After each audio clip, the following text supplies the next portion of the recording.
Okay. And I believe I am live. Okay.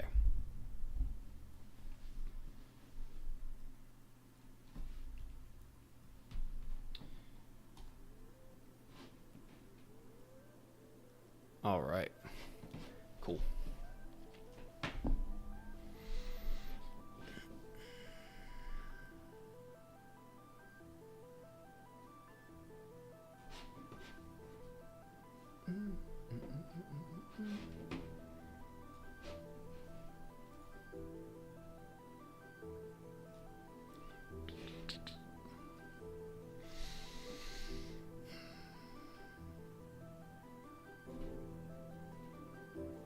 Okay. What's up, guys? Let me know if you can hear me okay with the Minecraft music. Hey, Raynal. How does my voice sound compared to that music? Let me know, bro. I would appreciate it.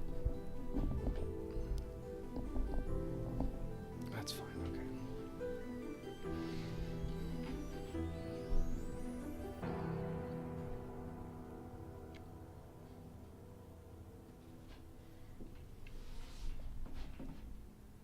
Okay.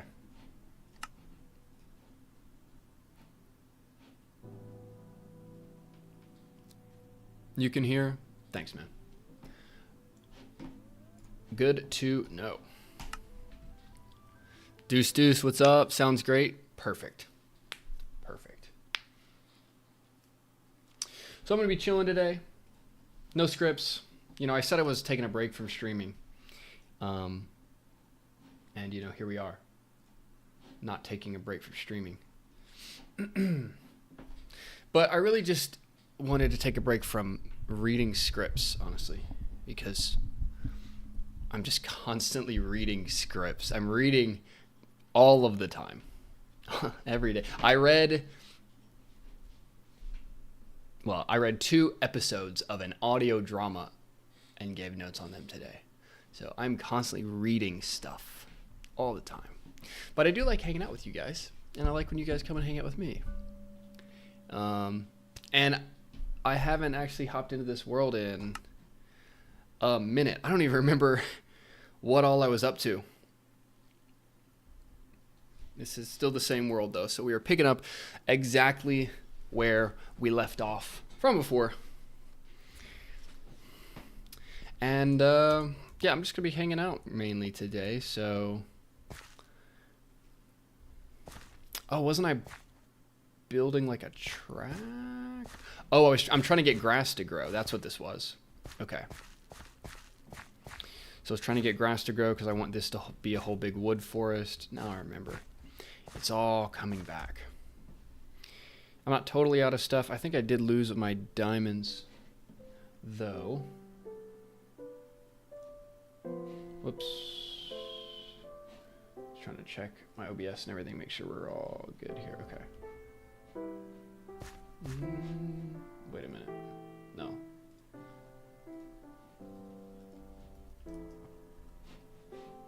Okay.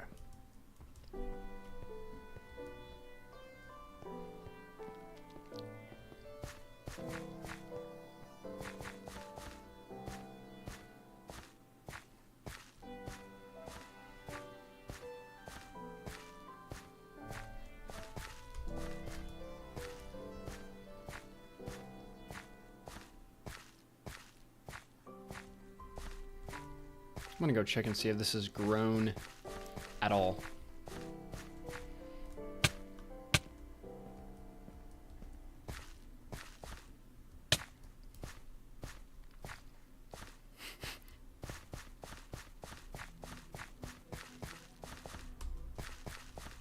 I need to probably pull this down a minute. Maybe 15.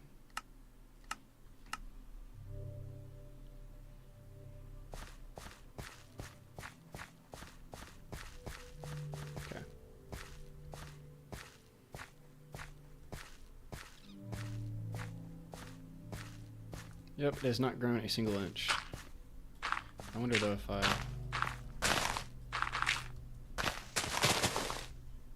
like that if it will start to grow.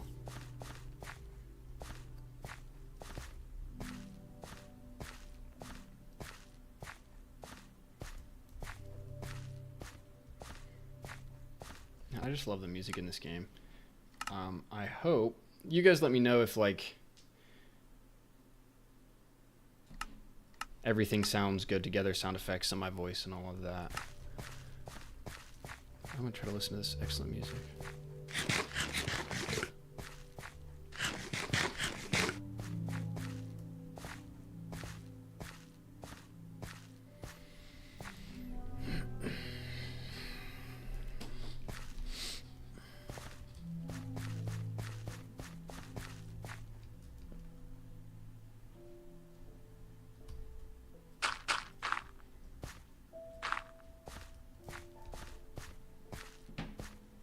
What's up, Tralala?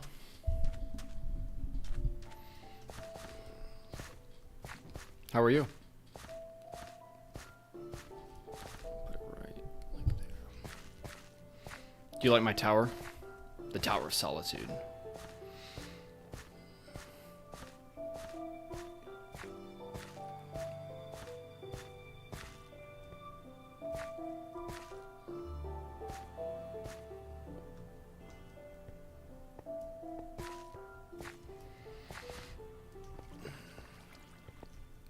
Oh, there's my horse again. I didn't name this guy, did I?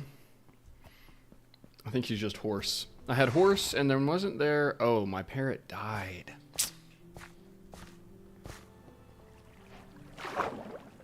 That's sad. R.I.P. R.I.P. my parrot.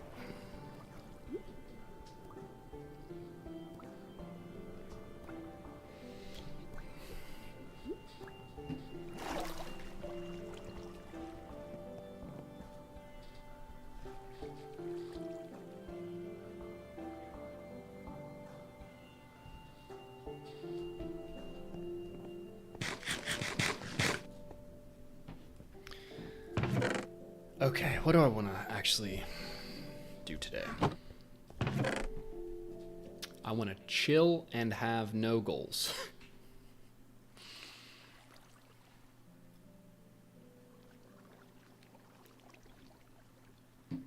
Wheat seeds. Thanks, Cole. Yeah, it's kind of like so what I've got going right now is I've got the farm here. My plan, so the reason, if you'll notice a distinct lack of trees around. So my hope, obviously I planted these ones here, but I want grass to grow on this whole area. So the reason for this is to see if I can like daisy chain grass to grow from the grass that's over there all the way to my forest here. And then ideally I can do like a forest here, and then it kind of turns into the farm here. And then I've got the nether portal over there. And then maybe I build like a dock or something. Some of these are like grandiose plans. Who knows how much I'm actually gonna stick to them. But then yeah, I got this, and then up here I have like a crow's nest type deal.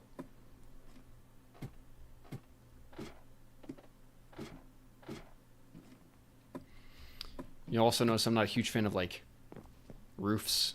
I like things to be open. Fly high, parrot. Fly high. May he rest in peace.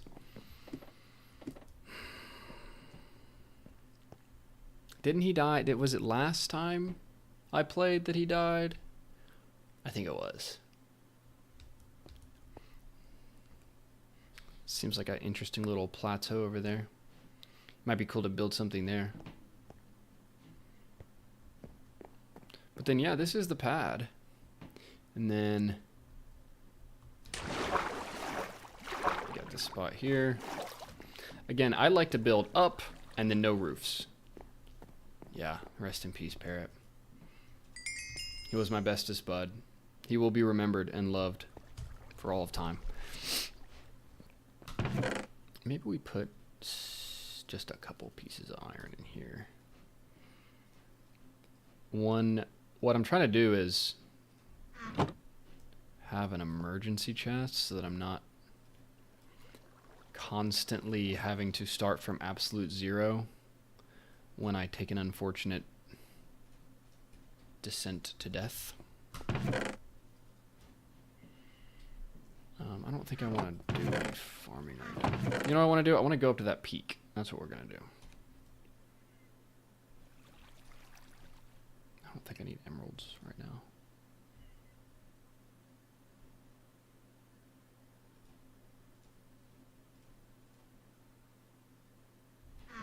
Okay. I don't have a bow.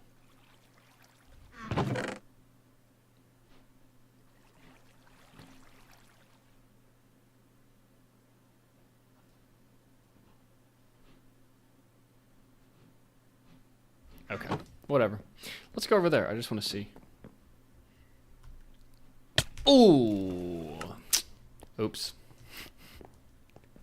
Well, hopefully we get the death out of the way today. You know, rather than having it happen later. We'll just do a good stupid death to get started. And then no more deaths, right? No more deaths for the rest of the session.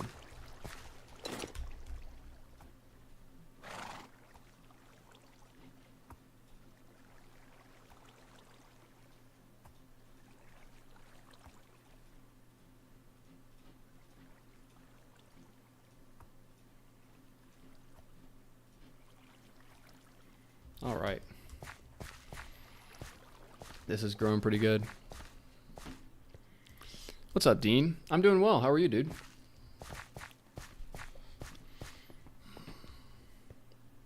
From New Zealand. That's cool.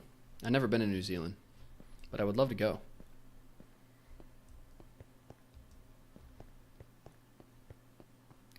That whole Oceania part of the world I have not yet made it out to. The farthest that way I've made it is Hawaii. And Hawaii was cool. I don't know if any of y'all have been to Hawaii, but I really felt like Hawaii was its own universe.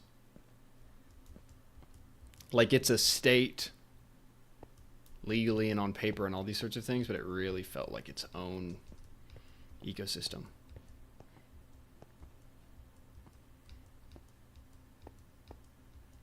And I didn't really feel like they were a huge fan of Americans, though they are a state. But I guess, you know, that's what happens when you become a state so that you're a military base. What's all that, dude? What are you doing, bro?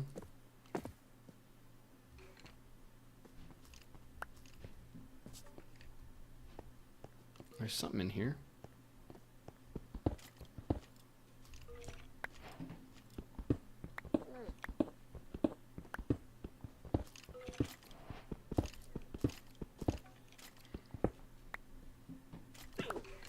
Yeah, dude, that would be awesome. If I come to New Zealand, I will have to let you know. Jonathan, you been to the Bahamas? How are the Bahamas? I haven't been. So I've been to some different places in Europe, and then I have also been to Panama, and I've been to Hawaii, which doesn't really count, I guess, as outside of the U.S. technically, but it's outside of the contiguous 48. Where is this noise coming from?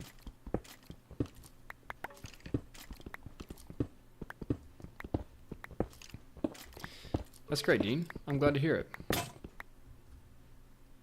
And I probably should have given myself that one pickaxe that I made, but I didn't, but it's all good.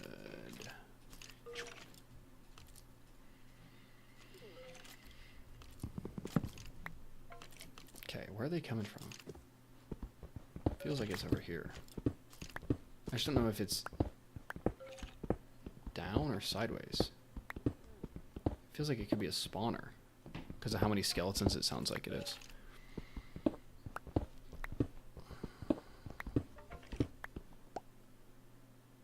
Right, it sounds like it's all around me.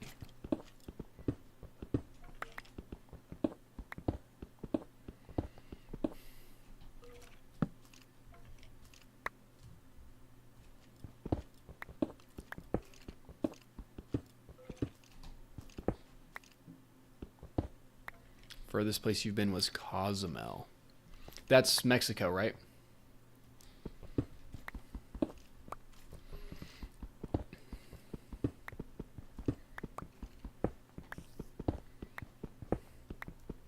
I haven't been to Mexico. I was trying to go to Tijuana when I was living in California, but it never worked out to go. Okay, now it feels like I'm getting away from them.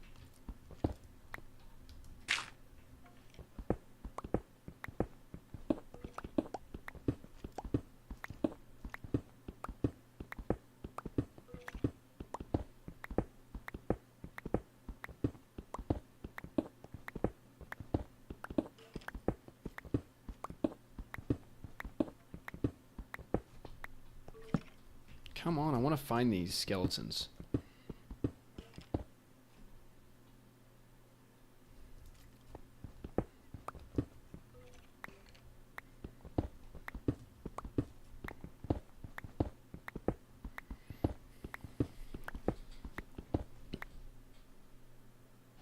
Yeah, see, it's like, it doesn't seem like they're below. It seems like they have to be up on this level somehow.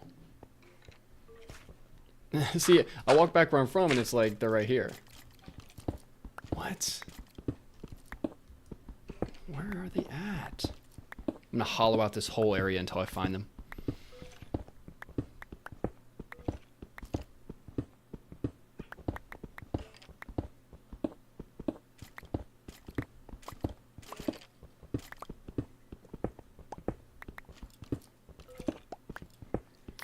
Dean, Peter went down into the basement is not a scene heading. That's a action line.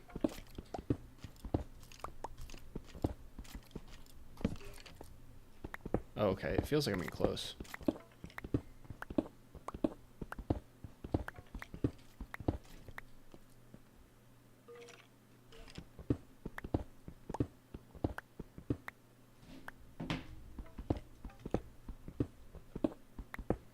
Feels like they're right here.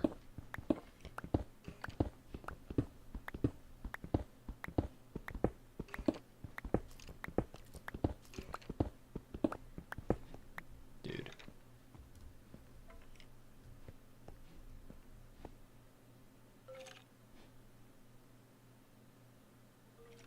Yeah, it really sounds like they're over here. Jonathan, I thought Megalopolis was pretty boring. Yeah, kind of a lame movie to me.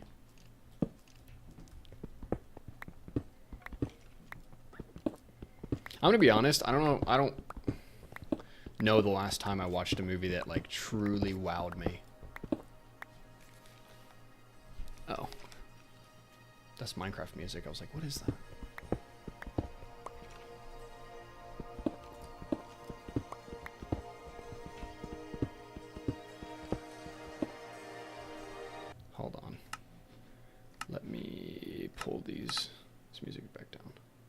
So I can hear these skeletons.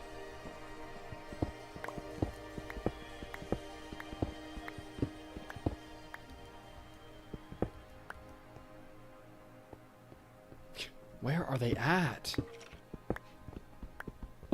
If I went too far down, that will be crazy.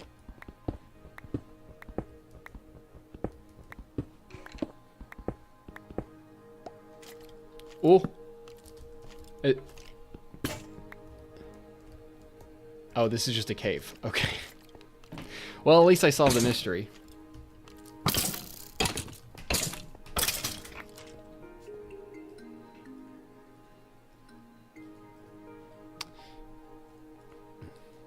Joe says, hey man, love your videos. What's your opinion on genre mashup or hybrid genre? You know, Joe, I don't really think that much about genre when I'm trying to like formulate an idea. Genre is something I think about like sort of like a post-writing multiple drafts. Oh, it's literally just this? Okay, fine, whatever. Full waste of time. All good. That's what we do in Minecraft. Do not shoot me.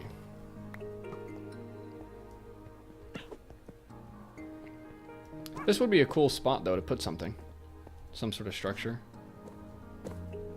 Let's just do a quick something.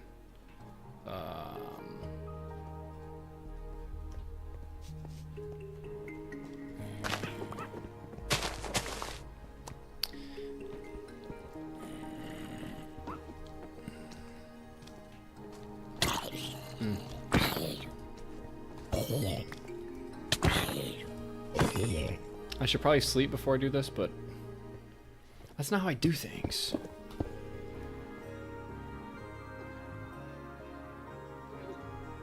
I'm gonna do... Okay, now I'm getting annoyed by the music right now. I'm gonna go no music for now. Whatever that song is, it stinks.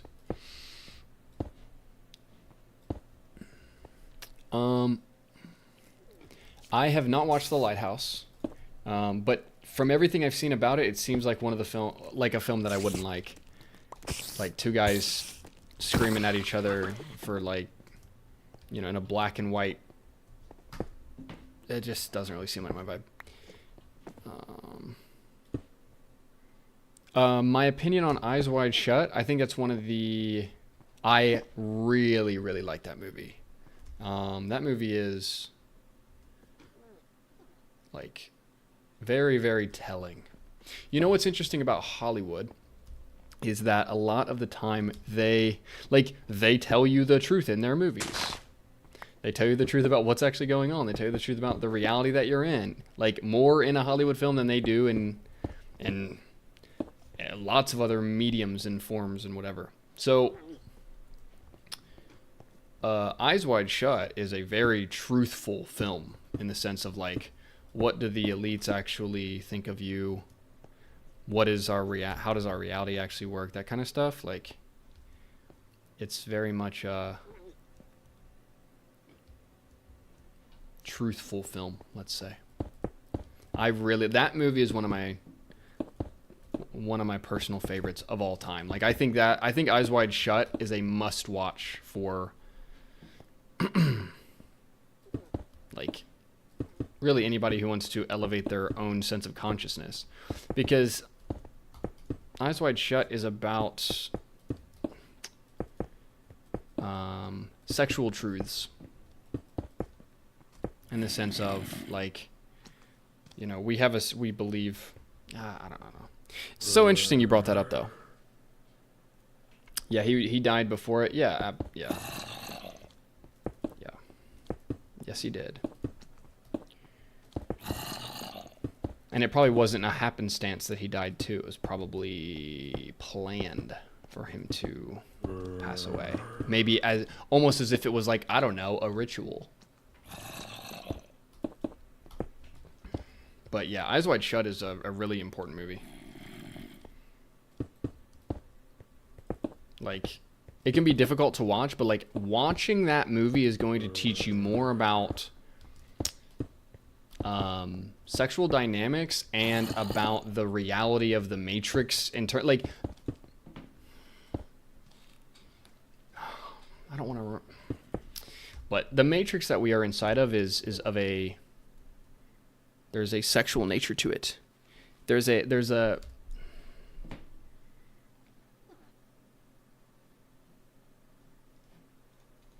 yeah, like one of the main elements of the Matrix we live inside of is the destruction of like genuine actual sexual dynamics and genuine marriage in the modern world. And that's kind of what that movie is about, right? Because you have Tom Cruise who's playing this doctor who has really no genuine sexual awareness or no understanding of like the actual male and female dynamic. And like we live in a world where you have all this, like we have existed under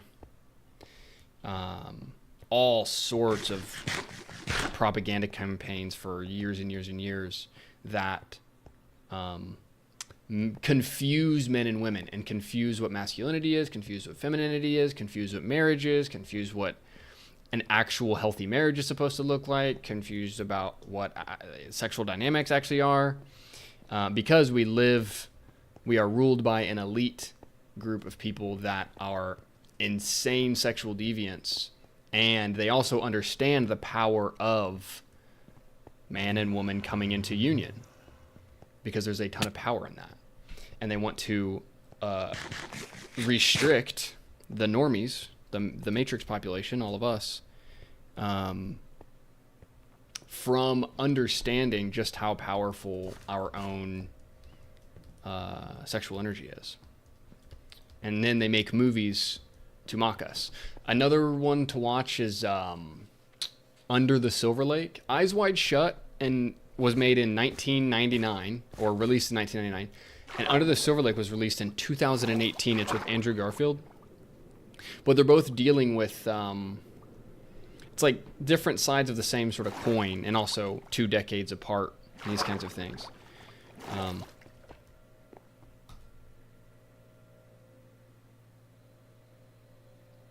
But yeah, the actual dynamic that we have, like,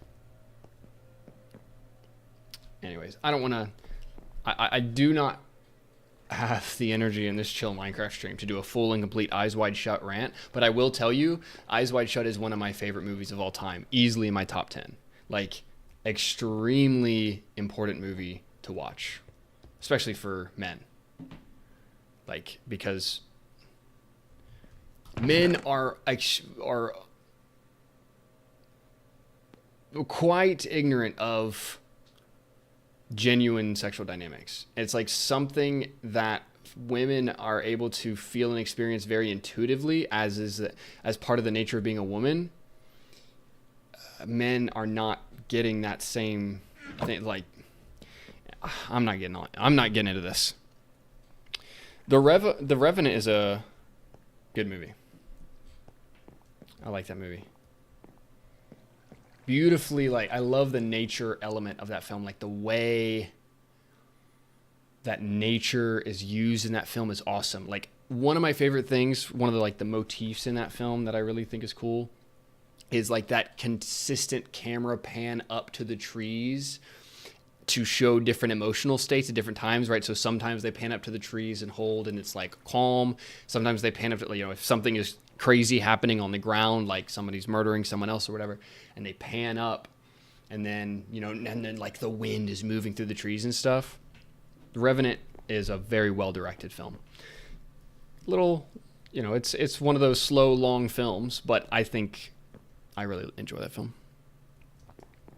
2001: A Space Odyssey, no, absolutely terrible film. Cannot watch it. Literally impossible to watch. One of my least favorite films. Like, dude, I remember watching that movie for the first time, and they're going through that first sequence with the apes and everything, and, like, I'm watching this opening ape sequence, and I'm like, what's going on? Blah, blah, blah. And, like, are we still here? We still here? We still here? And it's like, for 1 billion years, we're just hanging out. It's like 30 minutes of the film is just dedicated to apes hanging out. And then when they actually get to the next stuff, it's not even interesting. Yeah, that movie is so weirdly... It's such a weird movie. I don't like it at all. Beau is Afraid. Yeah, no, I did not see that movie. Okay. So I started building my little tower over there, which I am going to continue to do, my terracotta tower. I'm going to get... I think I have stuff, yeah. I'm just going to...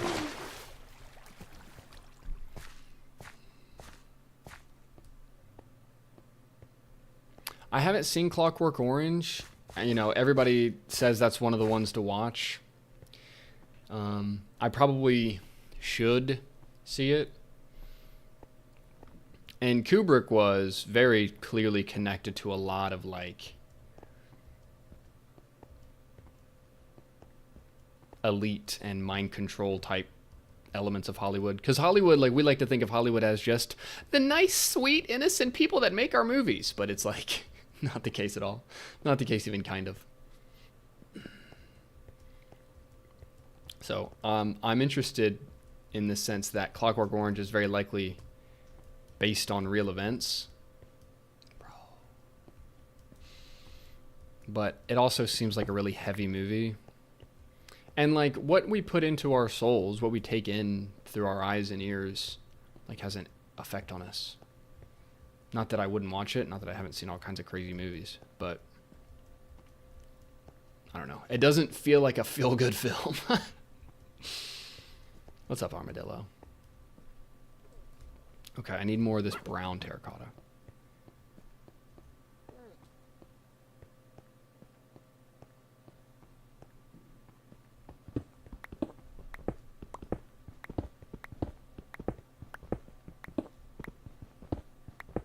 I did not see the Transformers 1 film. Why would you say the Act 3 is near perfect?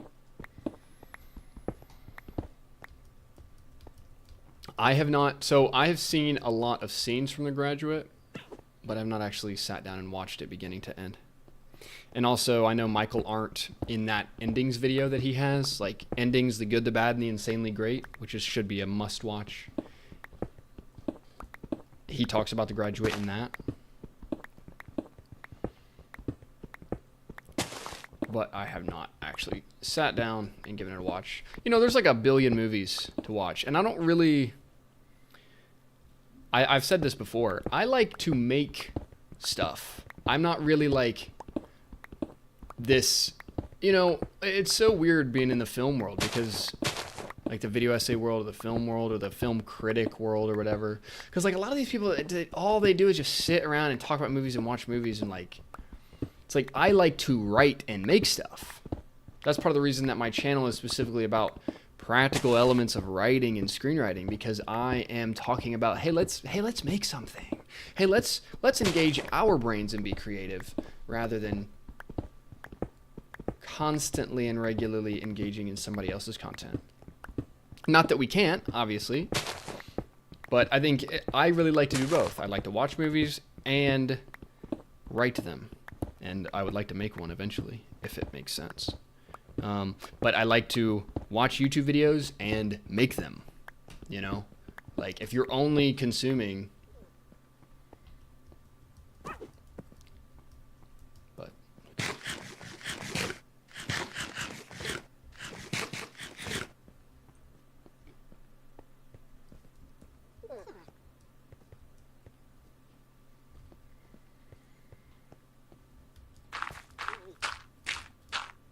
I will probably need more of everything, actually. I don't know how big I want this tower to be just yet.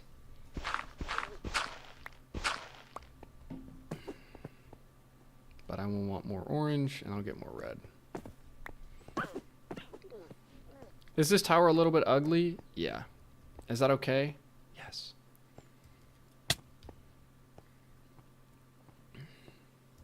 So if I remember correctly from last time, I went in the nether and got lost. I remember losing my diamond pickaxe, which was no fun. What is this? Yellow. Okay, I need orange. Orange.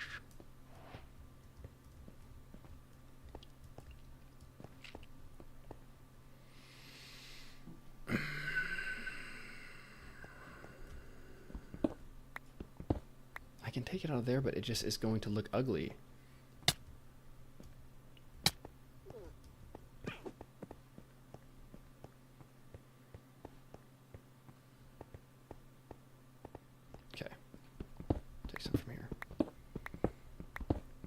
We'll get like 64. Call it done there.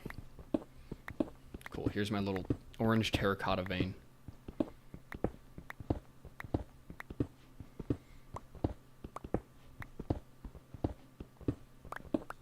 If you like Eyes Wide Shut, you'll like Clockwork Orange too.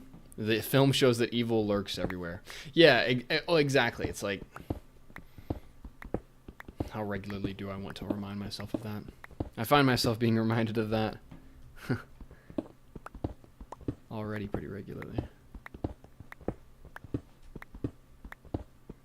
The uniform you wear determines it's okay. That's an interesting way to put that, film. The uniform you wear determines whether it's okay. That's kind of a pretty good thematic statement. Red. Okay, I need to get rojo.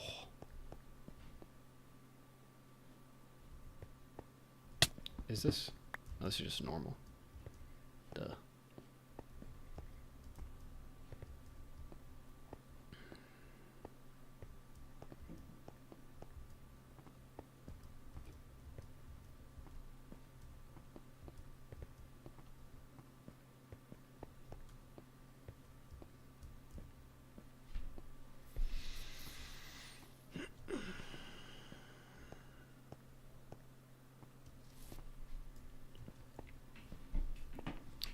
What is this?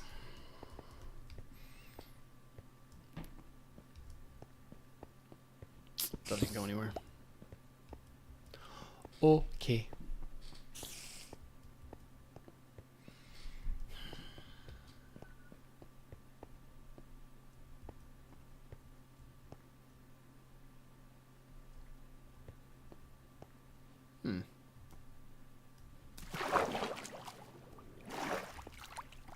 What is this? You know, I haven't had a ton of luck with the caves, and I'm sure you all remember my BFF, the giant in the deep depths, who likes to kill me every single time I go down. But you know what we're doing? It's time, boys and girls.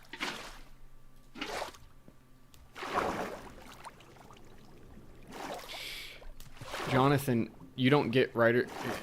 So writer's block is all writer's block is second guessing yourself. Like, you just need to not, like, stop second guessing yourself and just keep going, right? It's like if you were running, let's say you were like running a marathon, and like you're 60% through the marathon, and like you are just sweating like a pig, and you're so tired, and blah blah blah, and like you were like, I'm gonna run this at a certain amount of time, and it's gonna be perfect, and you set up all these expectations, but then you start and you're tired and everything, but then you keep running, right? And then you it's about removing that expectation. Victoria, what film has been the most impactful to me? It's hard for me to say a single one. I think different films have been impactful to me in different ways at different times, and also in different ways. Like, I think when I was growing up, I would have said something like the Lord of the Rings films or the Star Wars films, in the sense of the adventure and the wonder and this kind of stuff. And then Little Miss Sunshine was definitely a helpful film because of that Michael Arndt video. Like, because he did this whole deep breakdown of like how he built that ending climax in that film. That really helped me understand climaxes and how you're bringing this story all to a single point. Yeah, Jonathan, ignore your thoughts and keep writing, right? Because your thoughts, every single time, your thoughts are just going to come up and say, you're bad at this, you're bad at this, you're bad at this. But that's just, it's your own negative self-talk returning to you. Whoops. And now I'm getting distracted because wasn't I supposed to be building a tower?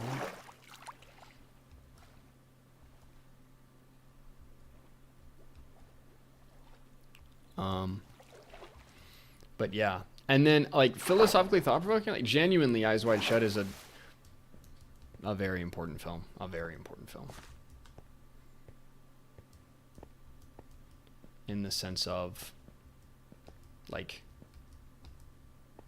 what's fascinating about Hollywood is that Hollywood is literally a different society than us, but it, like, masquerades like it's our world. It's so weird. But really, it's like a place of occultism and wizards and all this stuff. And so then sometimes they tell you the truth if you're paying attention. And that can be very illuminating.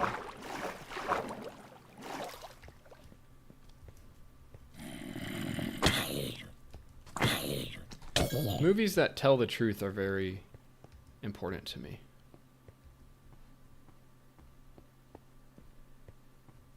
Jonathan, AI is not real. AI is not dangerous. AI is not real. AI is fake.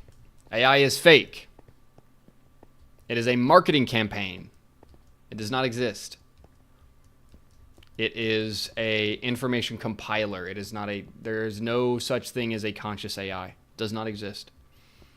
It's not possible to build one. You only think it's possible to build one because you think we live on a globe in a nihilistic, meaningless universe. But if you understood how spirit works, you'd understand that it's not possible to create an entity with the same level of consciousness as a human being. A human cannot... Yes, it is fake. It is a lie. AI is a lie.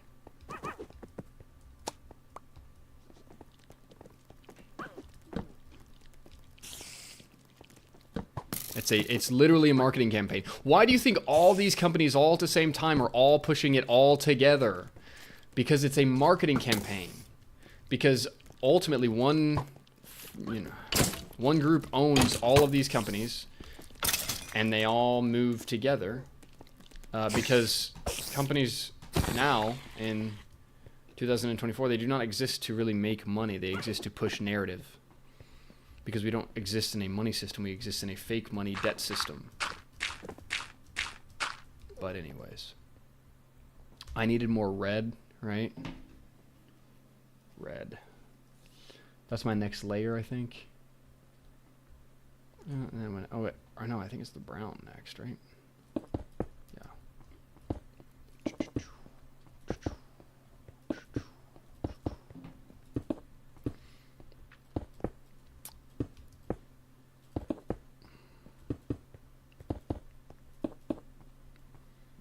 Then what's ChatGPT? ChatGPT, okay. HAL 9000 is fake. It's in a movie. It's not, okay. What is ChatGPT? It's just Google ChatGPT is Google with a different interface on it. It's not a fundamentally different technology. It's just the same thing we've already seen a billion times, but with a different skin on it. They're not inventing anything new. They're just playing musical chairs.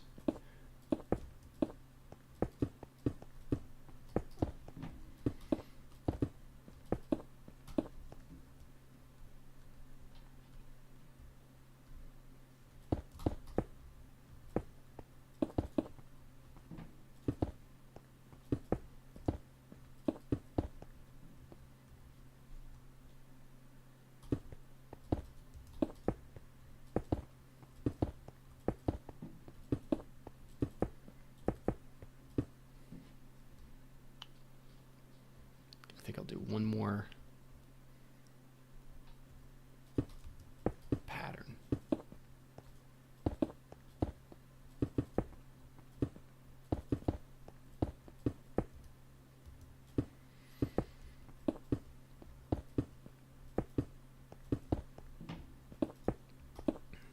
AI art in the sense of generating images based off of prompts. Thanks, Josiah. Yeah, I mean, generating images based off of prompts, that's interesting. But, like, that's not... But this is, again, right? Okay, so this is what happens every time I have a discussion about AI with somebody who's, like, an AI enthusiast, and they blah, blah, blah. Like, is we start with... They start over here and say... AI is the next god, and it's freaking gonna take over everything, and what are we gonna do with all the jobs, and blah, blah, blah. Right? They have that, they say all that crap. And then I go, no, not the case at all. And then it's the walk back. Okay, but. And now it's like, what about generating these images through AI? It's like, okay, sure. That's a new, interesting thing, but that is fundamentally a different thing. It's so funny how they added curvature in Minecraft. That is so funny. Freaking Microsoft, dude. It's so funny. What was I saying?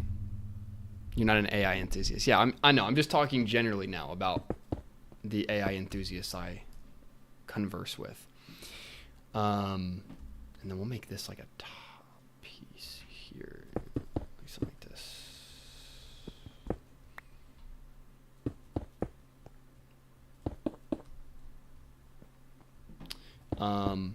No, but it's like there's always the walk back is my point. That like, oh, we start with AI is literally God and it's the most important thing ever, and wow, it's just such a great technology. And then that gets walked all the way back to, but the images are cool. It's like, yeah, okay. But that's such a minor technology compared to the media narrative, right? This is what I'm saying. It's all about the story. Don't you see? Our entire society is built off of people marketing stories to you.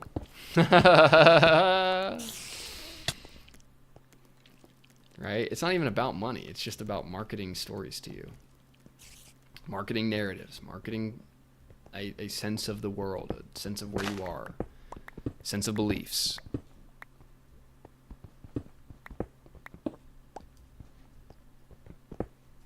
Yeah, absolutely. It's recycling things that have already been done. And yeah, it's like it's prompt-based stuff. It's like, "Oh, okay, yeah, sure." Like, does prompt-based technology exist? Of course. But a human consciousness is inputting a prompt for a machine to then be a machine and give back, right? Not some sort of conscious entity that is thinking and acting on its own. And even when people think they are dealing with like, oh, but I found the real AI. I don't really think that's true. Like there's more. There's just different ways of affirming the beliefs that you're already holding, right? Like certain AIs can just agree with what your view is. It's like, okay, yeah, of course it can do that. Or of course it can tell you what you already think is true. But whatever.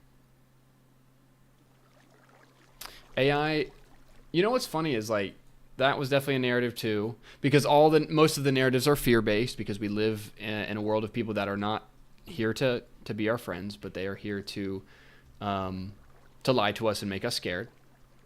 So because of that, a lot of the AI narratives are our jobs, which is also funny. Like a job is so important that we have to. But anyways.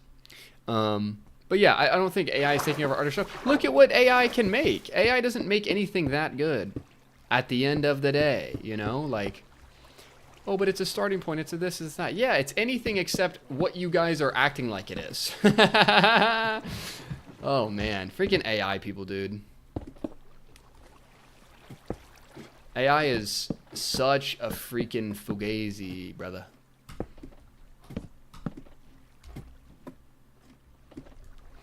So fugazi. You know what's real? Human souls. You know what's real? The fact that we are so stuck in the phone and internet world. And listen, the phone and internet world has helped me a lot, obviously. Do what I do and be able to be free and stuff.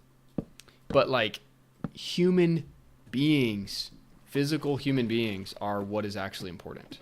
Like the idea that you could just write up a few lines of code and suddenly you have replicated the unbelievable complexity and depth of the human mind is just so bogus to me and so annoying to hear so regularly right now that it's like, what's good is, what's great is as all of these narratives and stuff cycle through, right now we've got the next fake narrative, which is that I don't know, it's definitely it's a show. I don't know how fake it is or whatever, but that guy that shot the CEO of that insurance company, it's just so fed, the whole even idea of it, who's like going to McDonald's and stuff, like promoting McDonald's or whatever. Like it's just a whole big freaking ad if you're paying attention. Like if you actually see what's happening, it's like, oh wait, no, they're just putting on advertisements. Like it's just a big ad. And it's like, that sounds like we live in a sort of horror movie of the narrative makers. It's like, no, this is genuine news. No, it's not. It's not genuine news. All this is fake. So here's what I think I'm going to do with this tower. I think what I'm going to do is make this like a lighthouse of like glowstone. So I might expand this out, put glowstone in the middle, put a roof on it. This is the current vision.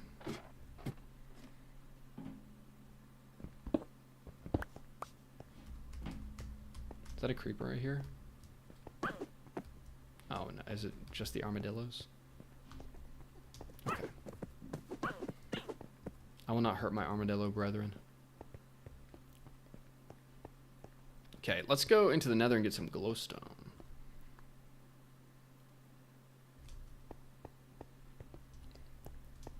Can I successfully MLG water bucket? Let's see. If not, this is going to be a long trek back. Where's a good spot to MLG water bucket? Okay, here we go. Well, that didn't really work. But hey, at least it didn't drop from that high. My MLG water bucket skills are rusty.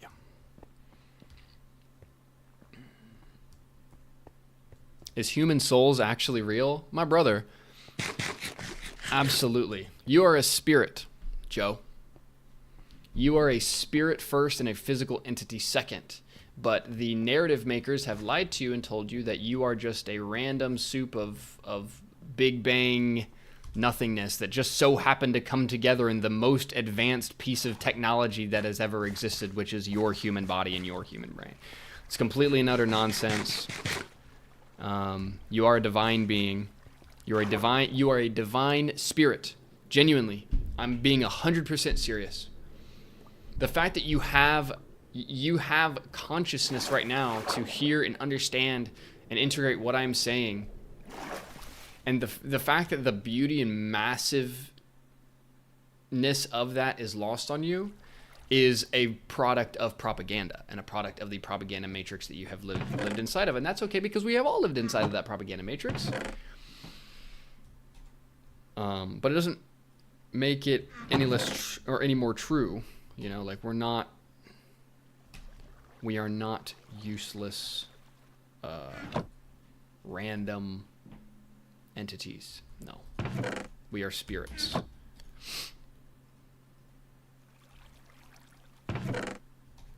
By the way, you're a wizard, Harry. Exactly. We are wizards. All of us are. We are wizards if you choose to be one. If you choose to understand the power of your energy and the power of your human soul. It's the same thing that Dragon Ball Z is talking about. I'm going to make another axe. I'm going to make another pickaxe. And then we're going with another.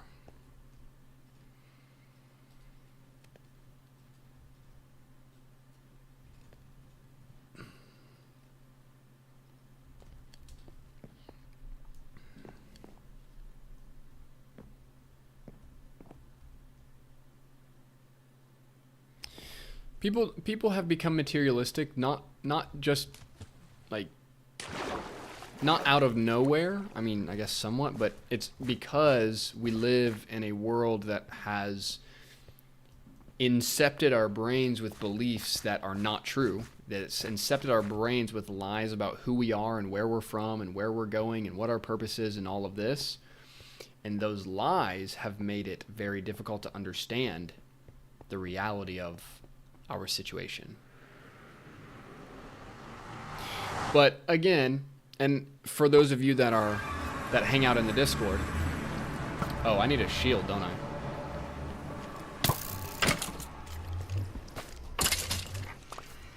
For those of you that hang out on the Discord and you've heard me talk about flat Earth and stuff, which also this Friday, Writer's Mind Podcast Season 2 Episode 1 coming out.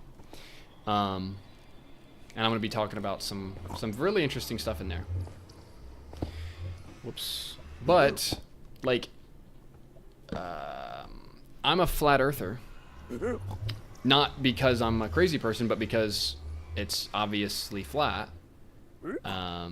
And because we are in an innate, meaningful universe. We are not on a spinning ball in a random universe, in a random point, in a random galaxy, and all this randomness. No, that is not the case. We are meaningful entities in a meaningful place. Now, let me find some glowstone. What were the coordinates? Where does our soul come from? I don't know.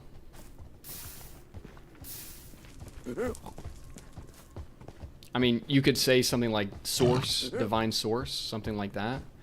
But I don't know where it comes from. It's just obvious I have one because I'm speaking to you right now, right? Like, everything that's happening in this exact moment is being lost on you, right? The fact that you understand what I'm saying, the fact that you are literally an entity of creation, that every single day of your life you are an entity of creation, that every single day of your life you are a walking energy field of creation, that you are fundamentally different from every animal that's walking on this earth because you are this creative entity. You are a creative soul, right? You are doing something that animals are not doing. And they also have their own soul and awareness and that sort of thing. But like, okay, negative 351, negative 41. But the point is, like, it's not. It's essentially like what is right in front of your face. The reality and the power of what is right in front of your face is lost on you. And not because you're a stupid person or anything like this, but because you have existed, just like me, in wild, false narratives your entire life. But those narratives are getting weaker and weaker and weaker and weaker. And part of the reason that Hollywood was so strong in the 1970s, the 1980s, the 1990s, the early 2000s, all of this time before the internet, was because that was when the great liars were at their peak. But now the deceivers are losing power. Each day they get weaker. Because ultimately, our world is connected not through money, but through the stories we tell each other and the stories that we believe and the games that we consent to play based upon the stories that we believe. Right? So if you truly believe that like you will die if you don't have a job, then you exist in that fear and anxiety, and then you lower yourself to this position of, oh, I must be this wage slave peasant, because if I'm not a wage slave peasant, then my meaning is taken away, because my meaning is supposed to come from some sort of external bullshit like money, when your meaning is innate. And again, Writer's Mind Season 2, Episode 1 is coming out on Friday, and I'm getting like really detailed on this stuff. It's going to be fun. The episode is fully done and ready to go. I'm just sitting on it right now because I just felt like sitting on it a couple more days.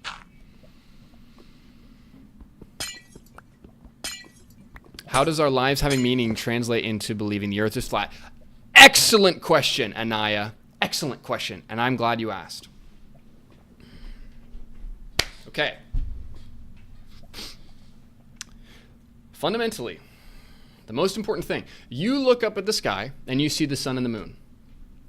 And the sun and the moon, to your naked eye, are the exact same size, right? They are like literally twins. But the liars tell you, no, the sun is a billion bajillion miles away. And the moon is a space rock, and it's real, real close. But that's not what your eyes see, right? So, but then you're like, oh, well, they couldn't possibly be lying to me.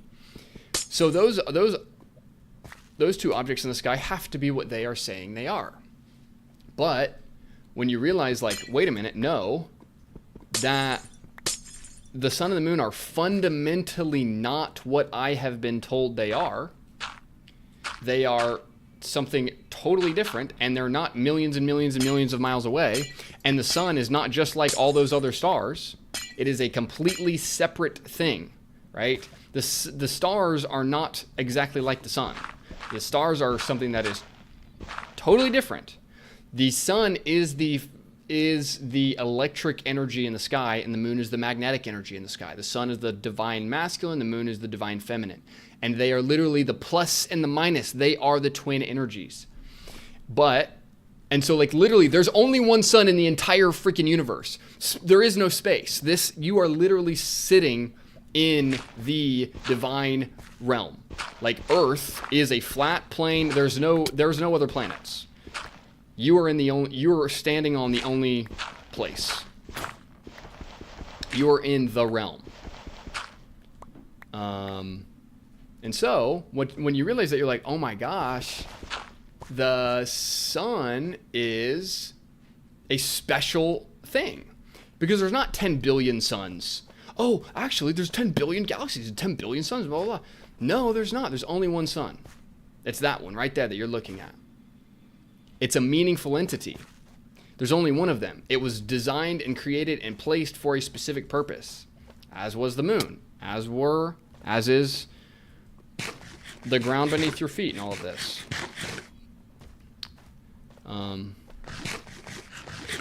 So, yeah.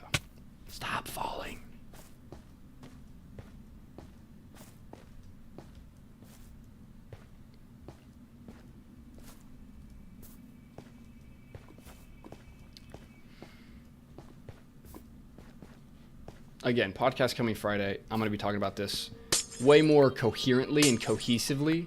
Because right now I'm just playing Minecraft, but what you'll hear is a much more well-reasoned and like I'm kind of walking you through it with a bit more clarity.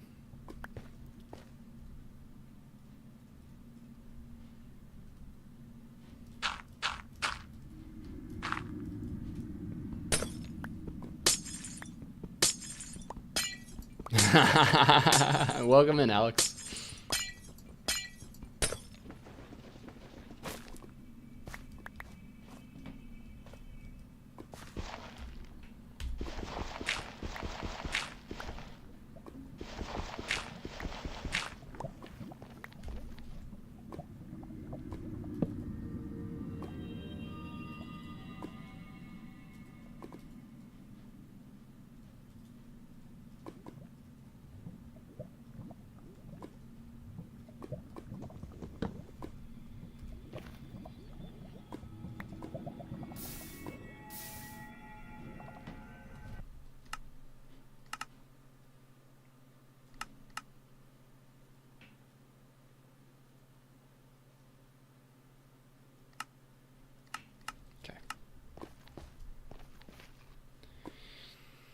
I wonder if I have enough.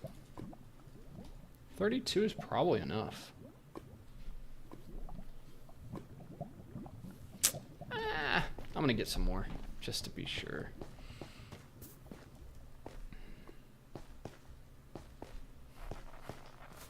I mean, I understand, of course. The Earth being flat is a wild notion for a lot of people because we have lived inside of globalist propaganda for so long.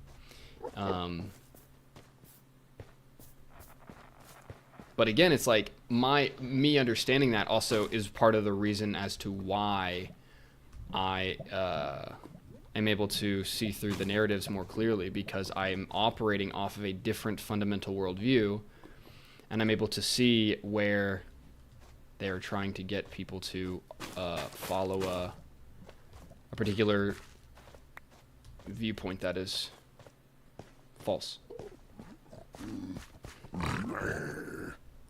Fuck off.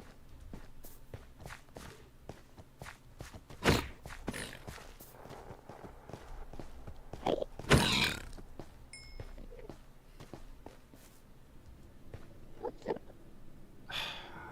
want to get up there. What was the biggest reason that made me realize the Earth was flat? Honestly, the eclipse in April of 2024. So this is this is something that is on the Writer's Mind podcast, available now. You can go and listen to this.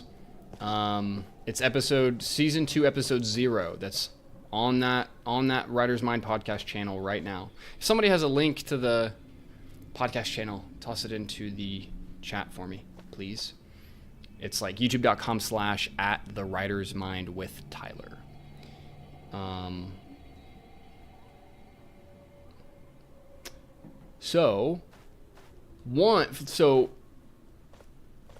Well, there's a couple things. Realizing and finding out that the moon landings were faked and that they were films made by Hollywood to, again, incept you with a belief, which is what they do.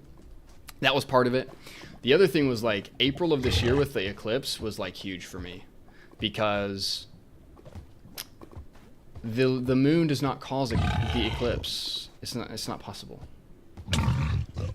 I genuinely go listen to that podcast episode, because like I really get into it, and I like show you some evidence and stuff.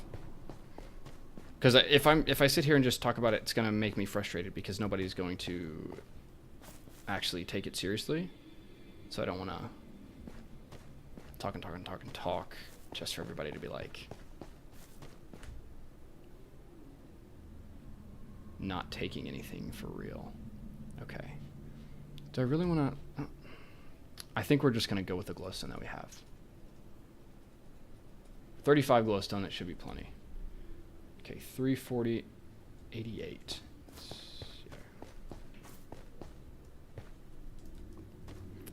You know, I'm something of a scientist myself.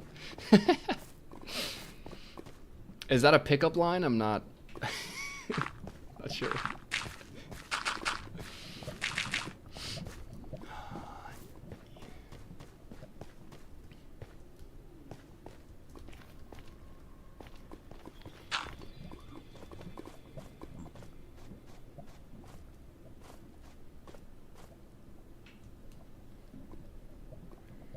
I like the film Interstellar. So here's one of the fun things about me as a human being is I'm actually extremely good at being able to hold contradictory ideas in my head without falling apart and screaming and crying like a little baby.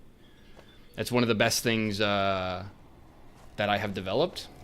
It also is doing all of the screenwriting, coaching, and working with clients that I've done. People have a massively wide variety of different stories and topics and subjects and perspectives that they want to discuss. And I am never in there saying, no, you have to believe this, you have to do this, you have to blah, blah, blah. I am always saying, what are you trying to say? And then optimizing for that. And so it has allowed me, that and other things, it has allowed me a certain intellectual freedom to be able to hold multiple ideas in my head without screaming and crying and being like, I can't handle a whole different ideas. So, okay. I think I need to go more this way. So that's part of it.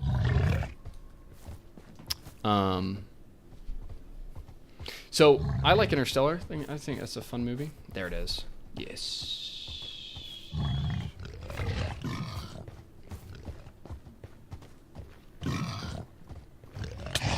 Hold on one second.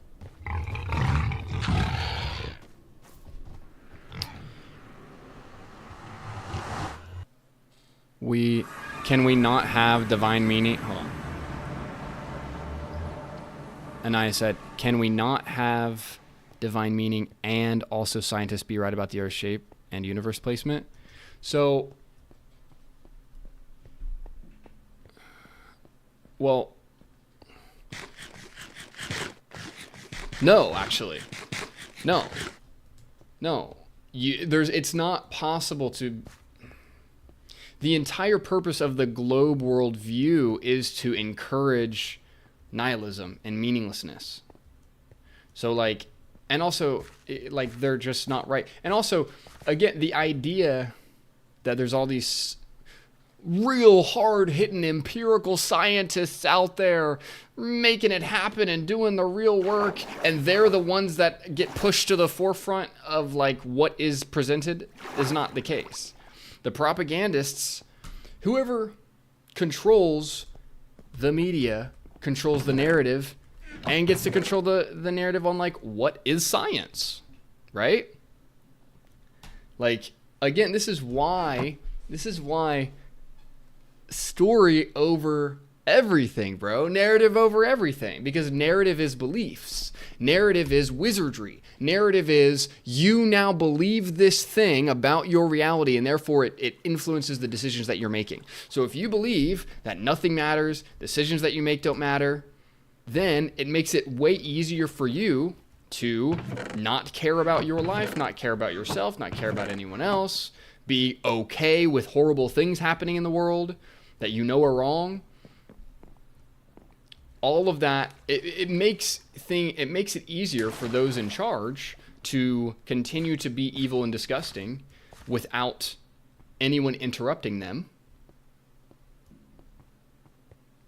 And so therefore that's why they give you the beliefs. And so again, it's like, it's not so much about whether or not it's a globe or it's flat. It's about, is it meaningful or is it not meaningful? But then what you realize is the physical is the spiritual and the spiritual is the physical. If we are on a globe Earth, then you could definitely make the claim that we might be in a nihilistic universe. But if it's flat and the sun and the moon are the electric and magnetic energies, and they are, like creating the day-night cycle in this perfect balance, and the planets are moving through the ecliptic belt, through the constellations, and there's literally the clock of God sitting above us, not just random stars at random places, then it makes you go, oh, wait. That doesn't mean I have to go be a Muslim, or that doesn't mean I have to go be a Christian, or it doesn't mean I have to go be a this or that. But what it does mean is that we are in a divine universe. It has been divinely and specifically created. We are in a clock that could not possibly have come about through chance. And that's the point.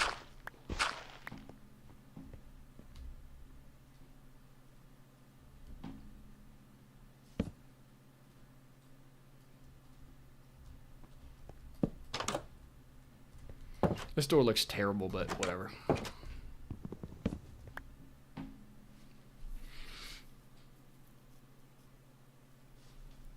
Yeah. So like I talk about philosophical conflict a ton. And philosophical conflict also is saying the conflict of different beliefs, right? So our philosophical conflict in this exact moment would be, is the earth flat and we are in a divine universe, or is the earth a globe and we are in a nihilistic, meaningless universe? And I'm sure, you could also say, well, that's a false dichotomy. It doesn't have to be one of the two. And sure, you could make that argument, but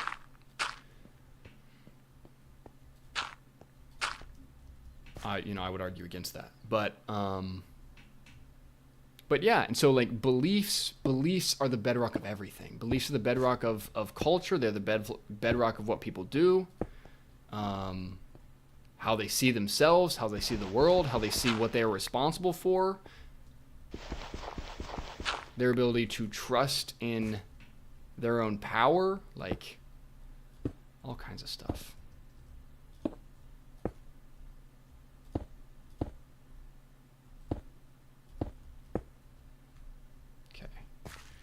See if I can do like a,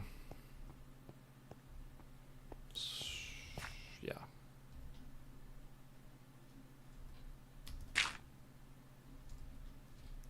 So I want to go, yeah, okay. And we'll go like boom, boom, boom, boom, boom.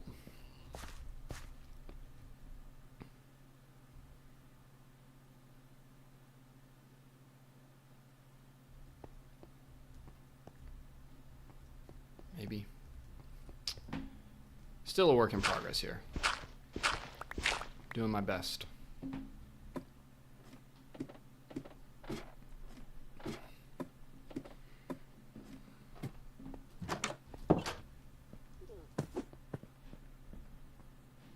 Let's go get some sand and make some glass.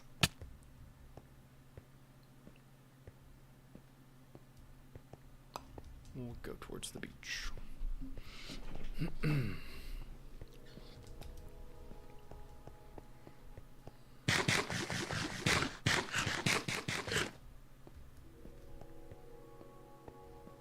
Yeah, also, you've never seen curvature once in your life. It's actually funny. See, okay, literally, let me show you guys this. I want to show you just how deep the propaganda goes. Because, look, I'm in Minecraft right now. And I've played this game since alpha. I've played this game for a long, long time. And for most of that time, there was no curve. But now they have added a curve because Microsoft is part of the game. And so now there's a curve. They literally made a curve in this game that doesn't need one. Why? Because it is a subtle propaganda piece to remind you or try to push you into this subconscious sense that the Earth is a globe. But when you go in a plane, you have never once seen curvature. Never once. No, I have, I promise. No, you haven't. You imagined it, or they have their little, every single time you go on a plane with the screens in front of you, they put you on the globe, right? Every single time, it's the globe in there. But if you are actually looking outside the window, it's gonna be flat. And I got a buddy of mine that is a pilot who has flown very, very, very high, like 7 or 8 times higher than normal commercial airlines, and has sent me pictures from that height, and it's still flat. The horizon does not change. It does not curve.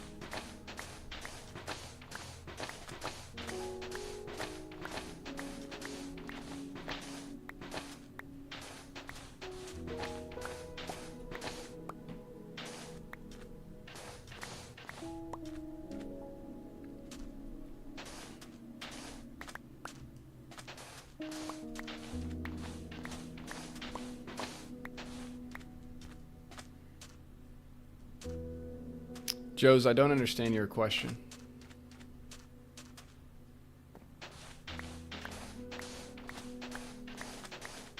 Like, why are you asking, why does it matter if we're in a divine universe? Is that what you're asking? Because if that's what you're asking, the reason that it matters is because because you matter. Actually, not in the sense of, oh, you just happen to be yet another ape walking around right now. No, like, you are part of a bloodline. You're part of a divine bloodline. And you are alive right now for a specific reason and specific purpose, even if you are not aware of that yet.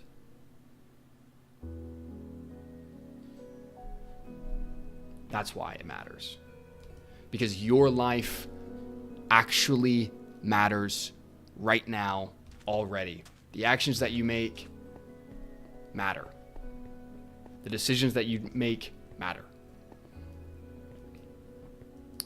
And not only that, but you also understand, you also get into the, like, it's not just about it being meaningful. It also, like, there's an energetic reality to the world that is hidden from you when you are stuck in a nihilistic sense of reality. The world is full of spiritual energy at a level that there's so much, like, again, the spiritual is physical and the physical is spiritual. I'm not saying there's a distant heaven or hell that we're going to go to later. I'm saying that where you're at right now is the place where you create heaven and hell. That this is a spiritual realm and a physical realm. And you feel this too. Even to a simple level, right? Like, you have an aura that is either a positive aura or a negative aura. If you are living in mess, if your room, let's say, is messy constantly, that is indicative of your mind and your headspace, right? So now the external reality around you is meaningful to your internal headspace. So, like, everything, every little thing, every day. The reason that today happens to be the day that I happen to be streaming Minecraft and you happen to be hearing about me talking about this stuff for the first time, that was not an accident. I need to melt it. I also need more sand.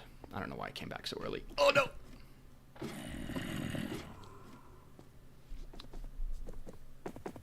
Where do all the other animals fit into the divine universe? Mosquitoes and parasites. Yeah, I mean, parasites are interesting.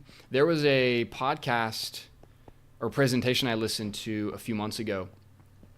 These guys were talking about how they were talking about the spiritual and mythological link between parasites and demons in different mythologies and in different historical stories in the world. And part of the idea of that is because there are, like, this is scientific fact, or this is, let's say, mainstream science today, that parasites can cause all sorts of extreme cravings inside of you. Those can be food cravings, they can be sexual cravings, they can be all sorts of things. And those parasites live in your gut because of the diet that we eat, and because of the horrible conditions that the animals that we consume live in. Because, again, so like, a demon is not necessarily just a spirit, it is also a physical entity. Like, and so demons can absolutely manifest as parasites. So, like, I'm not saying that, oh, we're in this spiritual like, we are in a duality. We are in a universe of duality. We are in a universe of light and dark, not just light. You cannot have light without dark. You cannot have joy without pain.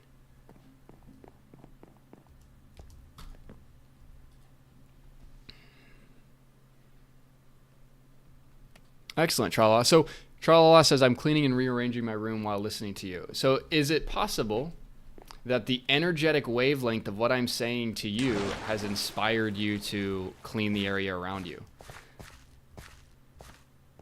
What is that? That is spirit manifesting in the physical. That is vibration, that is energy, that is frequency.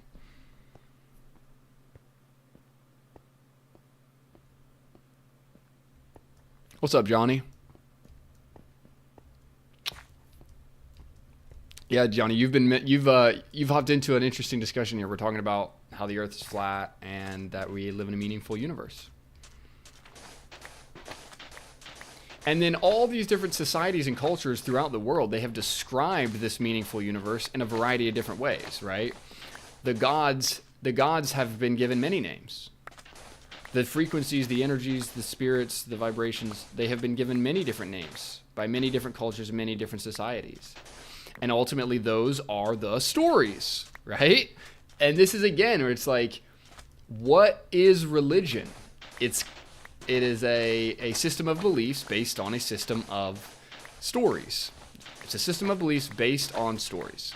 Stories are the fundamental bedrock of our mental reality, because stories are how you get beliefs. You don't really get beliefs without a story attached to it, because a story is what makes a logical belief emotional.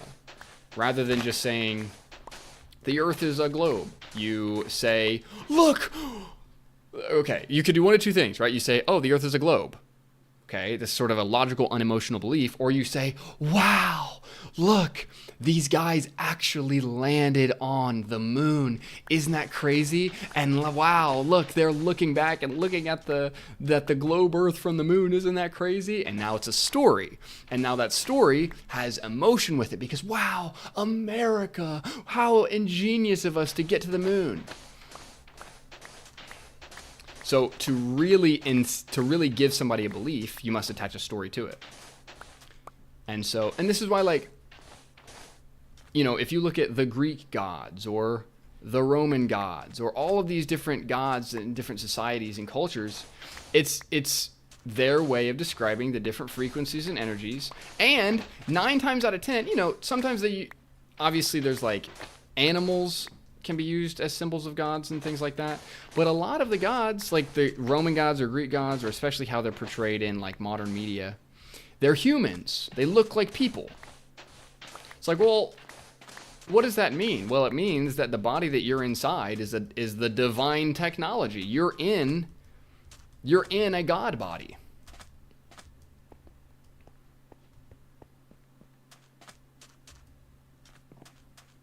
You're not in some sort of random meat sack that's super, super fragile and it just happened to be the atoms that randomly connected to randomly make you and nothing that you do matters. That's not the case. You're in the most important, most divine technology ever. And there's a reason that, like, the gods always look like humans because the gods end up being an expression of the human mind, right? Or it's like the collective, it's the expression of collective consciousness, right? So you have sort of singular consciousness, then you have collective consciousness. Multiple people coming together and sort of fusing their individuality together in systems of beliefs to create society, to create community, to create culture, for all of these things. Tell me I have more cobblestone. Ah, come on. Really? Okay, fine. I want to make more furnaces.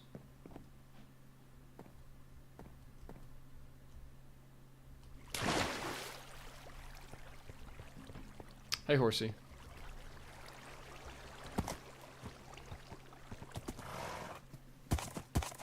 Let's go over here and get some cobblestone.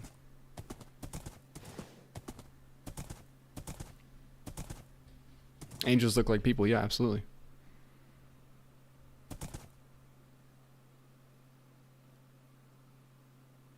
Would you ever consider the belief that a vast universe makes you more significant and not less because you were the only divine being created to explore and rule it?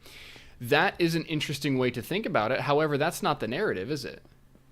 The narrative is there's aliens out there. There's other entities on all the planets that are not us and are probably stronger than us, is the narrative. But also, it's the fact that if we are on a globe in this massive space universe, then like 99.99999999999% of the universe is just empty nothing. And if that's not nihilistic, I don't know what is. Like, I'm arguing that there is no space. I'm arguing there is no space. And I'm saying that's how bad the propaganda is. And I understand that for everybody hopping in on a supposed chill Minecraft stream, that's not super chill to hear. But I think the propaganda is that bad. And because, again, stories run everything. Story is the bedrock of society. It is the bedrock of culture. It is the bedrock of religion. It is the bedrock of everything. It's the bedrock of your beliefs. Because to create a belief that is also emotional, you must attach a logical idea or a sort of left-brained idea, like the world is a globe, to an emotion. You can't just say the world is a globe without any sort of emotion, and people... because you have to, part of what makes a lie work, part of what makes propaganda work, is that you get people's egos connected to that idea, right? So if you get all these Americans to say, oh my gosh, America's the best, America's awesome, we went to the moon first, and we literally created the technology to do so in 6 years, even though now we can't get anywhere near that, which is hilarious, supposedly. That we went thousands and thousands and hundreds of thousands of miles into space, and yet now we can't even go 5,000 miles into space with the best rockets made today, which is okay. But the idea is like, oh wow, look at these Americans going to the moon, blah blah blah. Then it creates an emotional, egoic attachment, and that emotional, egoic attachment is really where the control works, right? Because the control is not just in telling you a fact. The control element is in you emotionally defending those who have told you lies, right? And that's really how that's how you cast a spell on someone. You can't cast a spell on someone without emotion. You can't just say a fact. It needs to be more than that. I have a lot of thoughts on Jesus Christ, Johnny. I have a lot of thoughts on Jesus Christ. I have a very...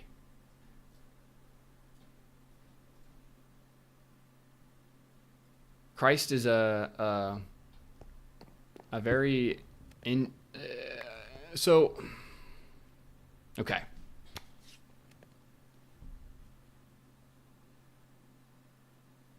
Oh, interesting. So, Johnny... I don't want to get, I don't know how much of into all of the nuanced views on Christ I want to get into today. But do I have an exact traditional view? No. But I also think there's a, again, that sun that rises every day is the Son of God, in the sense that it is the most masculine entity in the universe. It is the giver of life, the bearer of life, right? The bearer of the electricity, this sort of thing. So also, early Christians were called helio-Gnostics, and that means helio is the sun. So there's a lot of connection between the Son of God, the man Jesus Christ, and the Son of God, the divine light in the sky that brings life to us every single day. So there's definitely a connection there. I also think when we're looking at the Trinity, right, you have the idea of the Trinity of Father, Son, and Holy Spirit, right? So you have the Father, which is ultimate consciousness, the ultimate creator, the source of everything. You have the body, right? Jesus Christ is the body. The body. Right? Jesus Christ represents the body. He represents your body as well, right? Because Christ did not say, hey, everybody come and follow me, in the sense of don't take on any of my power, simply worship me. Christ was coming to say, hey, I am imbuing you with power. I want you to take up the mantle of a son of God. And I want you to act in that authority.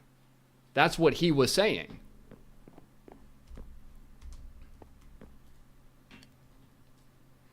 And so the Trinity exists right now. The Trinity exists inside of you. The Father is your consciousness, the body is your physical body, and the Holy Spirit is your emotions. In the Bible, when the Holy Spirit comes upon someone, or it comes upon a room, or it comes upon something, what happens? There's an emotional movement, right? The fire comes. People speak in tongues. People turn around and fight the great enemies, all of this. Why? Because it's this emotional outpouring. That's what the Holy Spirit is.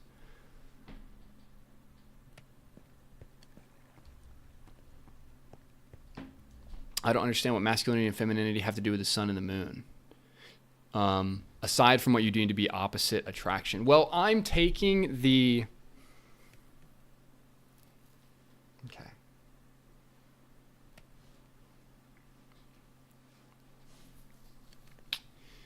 So, all of us have a certain... We are all both masculine and feminine. But the masculine is the outward force, the electric force. Okay? It is the outward push. Electric out. The feminine is the magnetic in, right? This is why women are super hot and men are the ones doing stuff, right? The idea is that women are sitting pretty and men are hustling to get them or to build the thing or to outpour their electric energy, right? Now, does that mean that all of us have our own particular soup of those two energies? I am not only masculine, I also have a lot of feminine, as we all do, right? We are all sort of hermaphroditan in that way.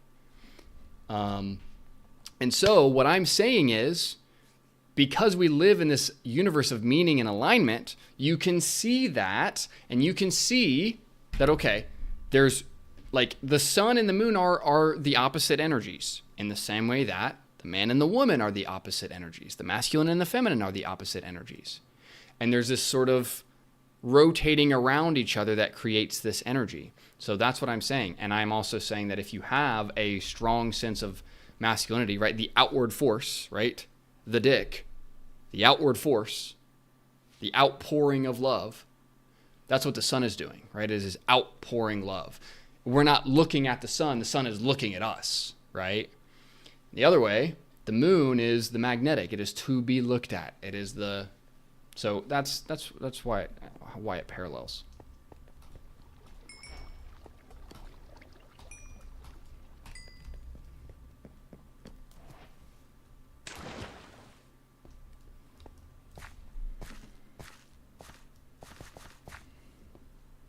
So with that, do you choose to believe that Jesus is who he claimed to be and rose from the dead?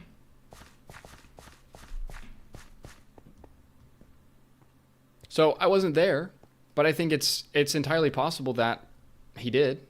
Yeah. I wasn't there to see it, but also, again, we are also supposed to resurrect ourselves, right? Through understanding. Man, this is like some deep stuff for me to be my chill Minecraft stream.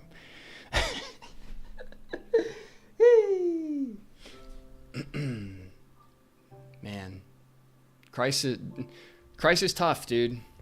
Because also there's so much propaganda surrounding Christ, man, because of those who cannot be named, and the distortion of the Bible, and the distortion of biblical truths, and the distortion of the deeper esoteric realities of what's actually being discussed. The Bible is talking about astrology and is talking about biology within you and is talking about monthly cycles of resurrection as much as it is talking about historical events.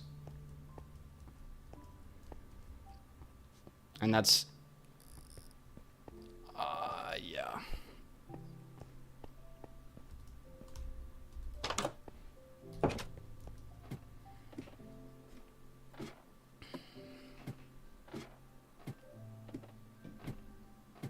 But when I look at the sun or moon, I don't see anything masculine or feminine. What do you mean, Senna? I think, Senna, I think you just have no sense of energy. And I think you have no sense of symbolism. And you have no sense of what it is to be masculine and feminine. Well, yeah, also, I don't want to be insulting. But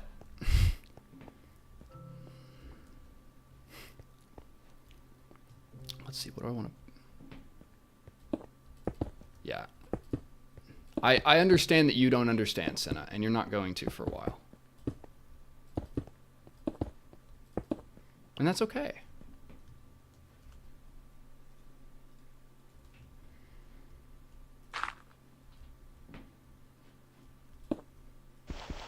Try to do this like a dome kind of thing. Let's see if I can...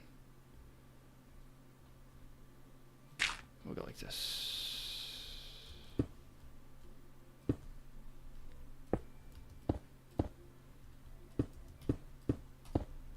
Is that gonna look right? Yeah, that'll work. Okay.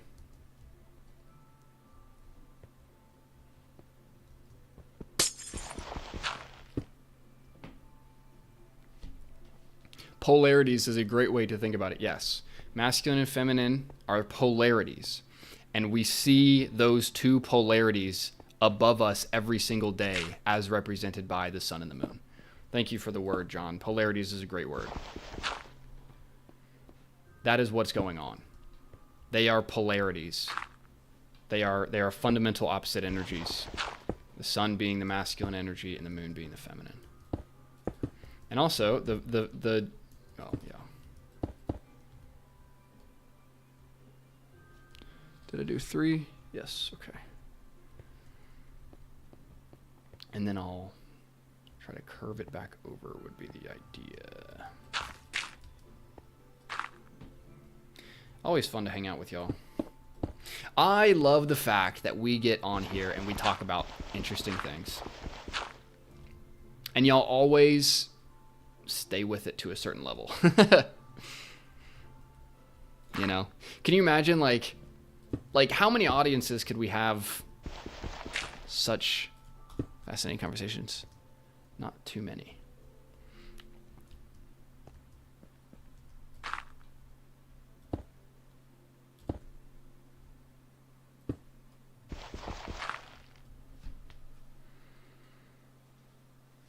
Yeah, and John, you're talking about like identity politics. This exactly. So again, part of the propaganda machine is to confuse people's understanding of what is masculine and what is feminine. So then we get all this identity politics, we get all this stuff, and like, look, people can be, like, every single person is their own particular energetic soup, right? So I'm not saying that every man has to be a certain way and every woman has to be a certain way, but they are a particular soup of those two energies, and to deny the reality of the masculine and the feminine, and to deny what polarity is, keeps us locked in confusion. And that confusion has been intentionally built by people that are not our friend and like to make movies. Okay.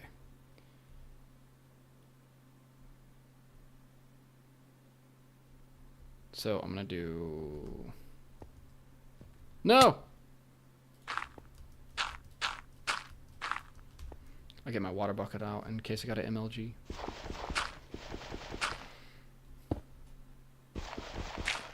When did I start noticing the propaganda? When I was in college at the time of the 2016 election.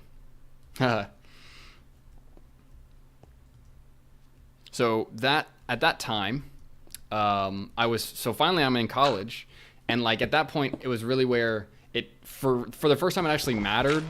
You know, I really hadn't thought about a lot of this too much. I had some, but I was just doing other things with my life. And then when the 2016 election happened, and it was just, you know, obviously crazy, dude. Like, man, just like that whole thing was wild. Like the whole 2016 run, what a show, right? They put on a freaking show, didn't they? The last real solid show from the traditional media complex, Fox, CNN, these people. And man, they had a great time, didn't they? But so I was like, well, at the time, I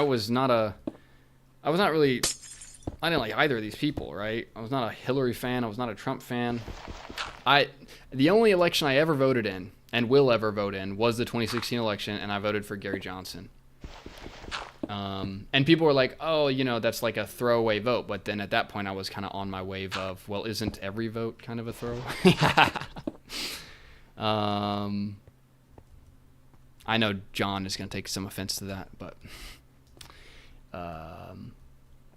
yeah, so the 2016 election really was a huge, it really made me engage in politics more intensely. And I was also at a very Christian conservative university that Trump came to, and Ben Carson came to, and Bernie Sanders came to, and all these, Ted Cruz came, and all these figures. I went to Liberty University, so all these figures were there. And so I was just actually steeped deeply into this political world for the first time. And then it continued to evolve as I sought to carve my own path. And the internet has always been a place where you can find truth and to find opinions that are not the mainstream narrative. And so as a child of the internet, in many ways, I continue to seek out the internet for what I saw as the truth, rather than listening to the Fox CNN dichotomy, which is a false dichotomy set up by the elites. And so that's really where... Johnny, you're at Liberty? That's crazy, dude. Wow. Tell Professor Howd I said hey. Wow, what a wild synchronicity that you go to Liberty. Wow.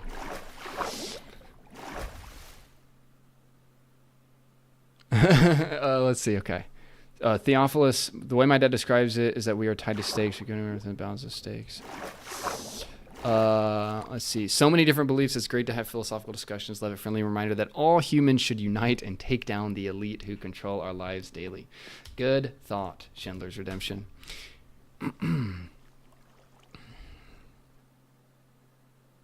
Christmas Day 2019. That's cool. Johnny says, so here's the thought. If Jesus did perhaps raise from the dead and claim to be the only way, the only truth, and the only way life in John 14:6, then wouldn't that give credibility to what he said? What do you mean? I don't understand. That's crazy though that you're in the film program. Yeah, how was my psycho guy? William asked me how was the film program at LU. So I ended up only doing one semester of the film program there. I ended up leaving and doing my own thing. I think it's good in certain ways. There's also, I felt like there was a lot of inefficiency. And also it just didn't have a writing focus really at all. And at the level that I was looking for. And also I wanted to, so I essentially did one semester of the film program, because I did 2 years of school that was just general studies, and I did one semester of the film program, and I was like, I'm not doing this for another year and a half. And then I left that so I could then go be a script reader and send out applications and that kind of thing. And also it was the year that they made the Trump prophecy. So Johnny, you might know about that movie when they made the Trump prophecy. And hear me when I say this. Absolutely abhorrent film, terrible film, horrible film.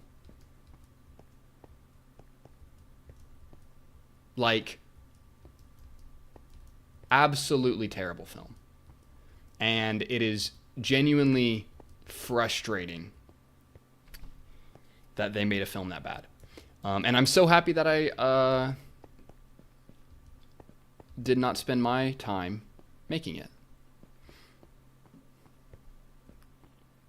But yeah, there's definitely certain things okay. Best thing about Liberty's film program, in my opinion, was is access to equipment access to, other students to actually make films. That first semester, I think I made 7 short films in that first semester. And that was great. Okay, is it going to be day? Okay, fine.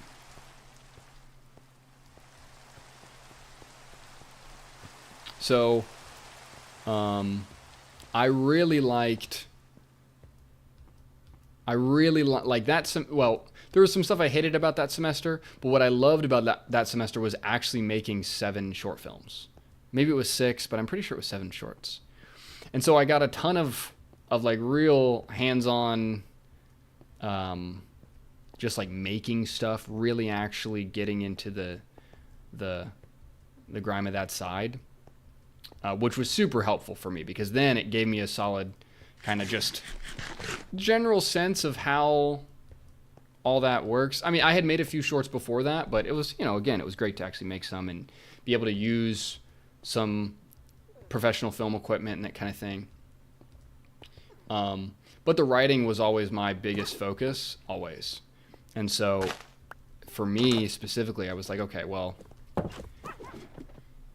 because the writing at Liberty was not good, and because I was having disagreements with professors about how things were being run, I decided that it made more sense to do my own thing. And that really paid off for me. And I don't say that with a sense of like, oh, ha ha ha ha. I'm just saying like, I made the right decision for me. And I had friends of mine that stayed, and I'm sure they think they made the right decision for them. And I'm sure they did. So, yeah. I did 18 months at the Toronto Film Festival, or Toronto Film School. It was a joke. I made 1 short the entire year and a half. Yeah, that's just insane. Like, here's what I'll say. If you're in a film school that's mainly just sitting around watching movies and analyzing, you're in the wrong film school. That's literally what YouTube is. You are literally just paying thousands and thousands and thousands to do what you can literally do on YouTube.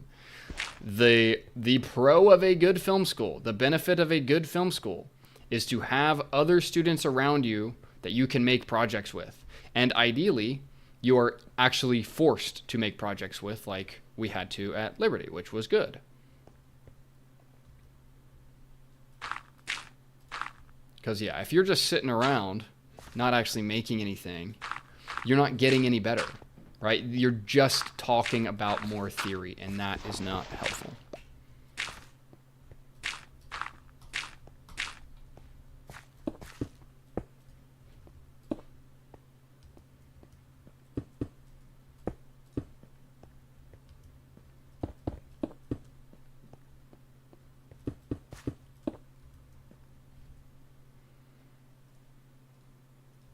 It's the same thing like, always procrastinating on writing. It's like if you're never actually doing any writing, even bad writing, like all the shorts we made, it's not like they were Hollywood blockbusters, but we were making them, and we were learning, and we were figuring out what was working and what wasn't, and where were the issues in our process, and what did we need to do better next time, right? So if you're not doing that, and you're just sitting around talking more theory, you're not getting anything done. You're not going anywhere. And that's also, yeah, that's just basic life stuff. Like, less theory, more doing, as much as possible.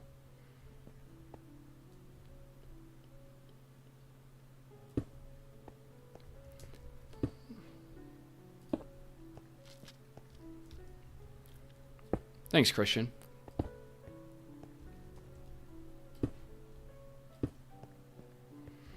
And again, I hope that, you do some of your own writing, or you can hop in the Discord and work with because people in this Discord are right. Same thing with like doing the live streams, right? Like in the live streams, I have really enjoyed actually giving people prompts and then reviewing their work rather than just talking about theory the whole time. Because it's like at the end of the day, I don't know if you're getting better unless you actually put work in front of me. And you don't know if you're actually getting better unless you're doing the work. Because then you can actually get feedback and you can get criticism and you can get, because I can sit and I can talk for 2 hours about a particular story theory point.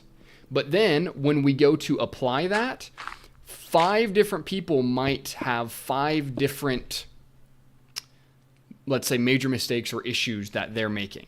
And so then once you actually do that application, now we can have a specific person-to-person discussion about what needs to be shifted or changed in that particular writer's understanding of story so that they can write to the best of their ability, right? And somebody might have a strong sense of dialogue very quickly, but maybe they have an issue with structure.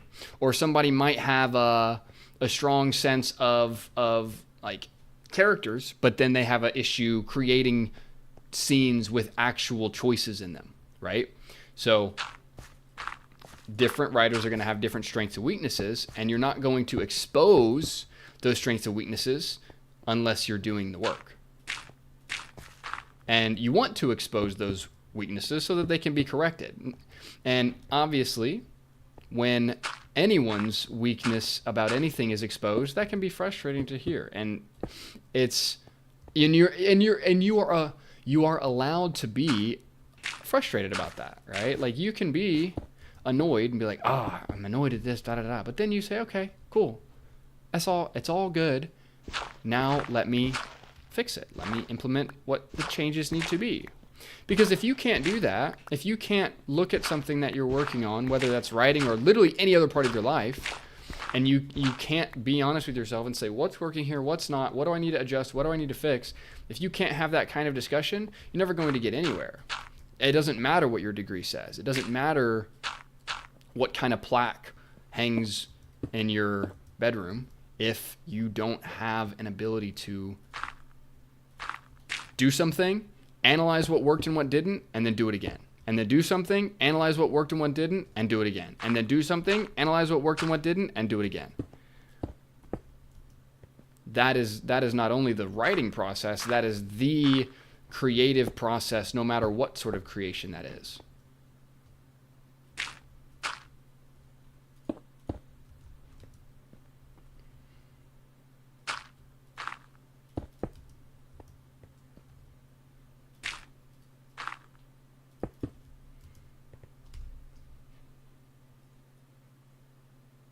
You cannot learn without failing. Absolutely.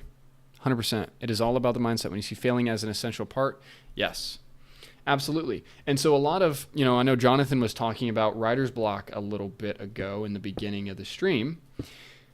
Writer's block is ultimately a fear of failure, right? Writer's block is nothing more than a fear of failure. You've set up you have set up a mental expectation as to what is supposed to happen here, and now you're holding yourself to an arbitrary standard you just made up in your mind.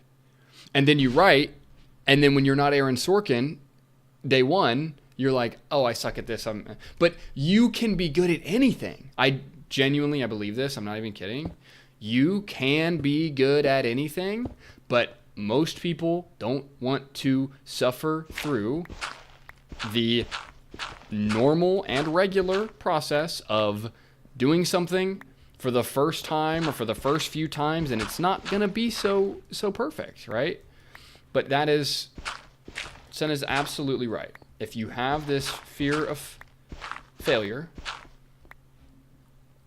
it makes and you set up these expectations, then you are cutting yourself off from your own creativity and your own creative process, because you are not allowing yourself to be yourself. Genuinely, you're not allowing yourself to be somebody who has to learn. You are assuming that, and also it's like this also goes into process versus end result, which is if you're just like, I just want a 100-page screenplay that reads like a Sorkin script, and that's all I'm thinking about, and I hate the writing process, and I don't ever enjoy writing, I don't ever enjoy actually having story ideas and all of this, I just want to have the script, well then yeah, you're going to hate the whole process the whole time, you're never going to enjoy writing, and you're going to wonder why you never get to where you are, and then you're going to walk away with this big old sense of failure because you had a expectation placed in your mind that didn't have to be there, right? You created that expectation. It was created by you. Nobody said you had to do this. But then suddenly, when it's not totally perfect to an arbitrary standard that exists in your mind, then you say, "Oh, I guess I'm no good at this. I guess I'm terrible at this. I guess I can't be blah blah blah blah blah."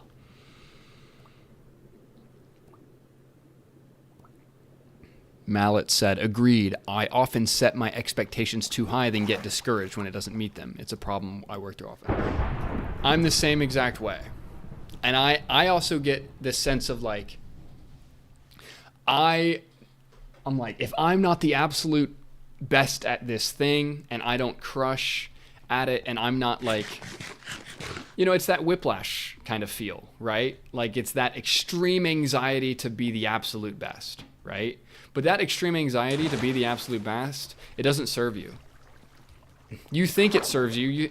You think it's cool because you watch Whiplash and you're like, oh wow, it's cool how much he is in pain for this and da-da-da. And like, yes, there is a certain sense of suffering for art. I believe in that. And there's a certain sense of suffering towards a goal. And trust me, I have done some suffering as I have built different things and done different things. But we do not need to be, what's the word I'm looking for? Putting this sort of extreme self-hatred and suffering on this pedestal and saying, oh wow, like I'm actually a deeper artist because I hate myself. Not true. Not true.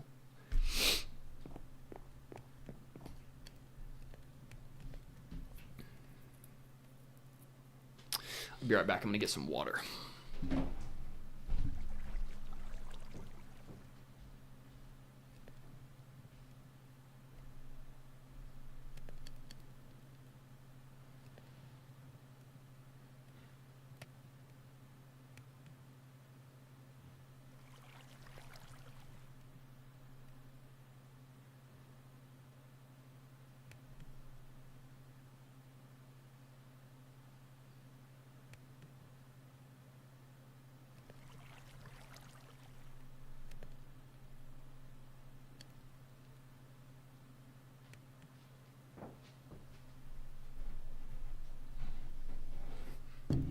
I've brought my water and a candle. Let's see, can I put where's a good place for this? Maybe there. Okay.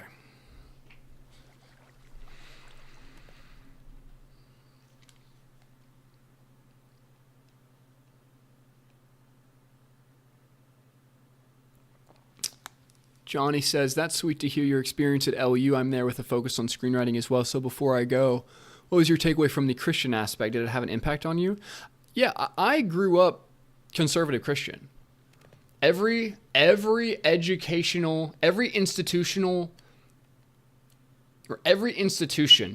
of education that I have gone to, from kindergarten to the end of college, was a conservative Christian institution from beginning to end.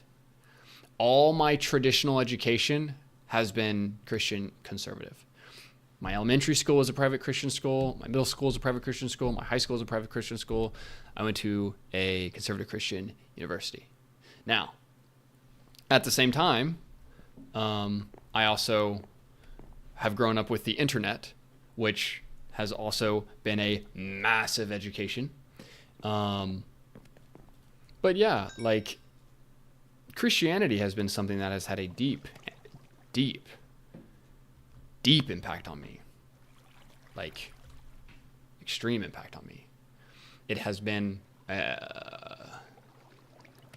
extremely formative element of who I am. Extremely formative.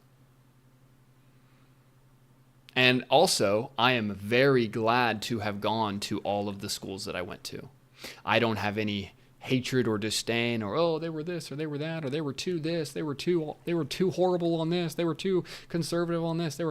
I don't hold anything of that. I went to good places. I was surrounded by good people.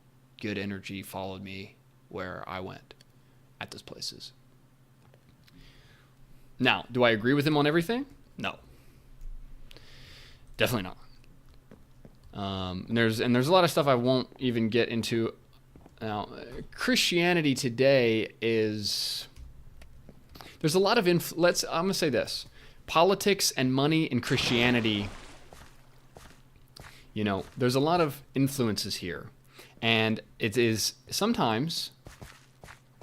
It is a regular habit of the human mind to have religious worldviews that where no reality can ever shake them at all, right?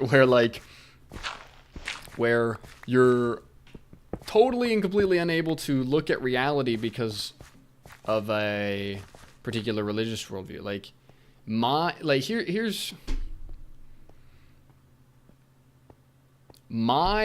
Ultimately, I must rely on my experience, what I see, rather than what institutions have told me is 100% accurate, right? Because here's the thing, bro. The Catholic Church is one of the most evil institutions in the world.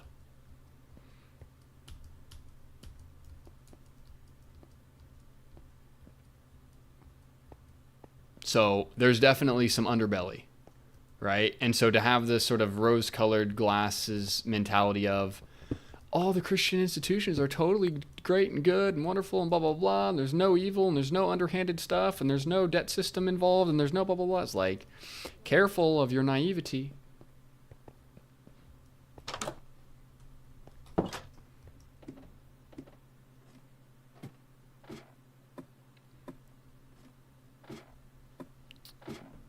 Theophilus, are you a believer in astrology now?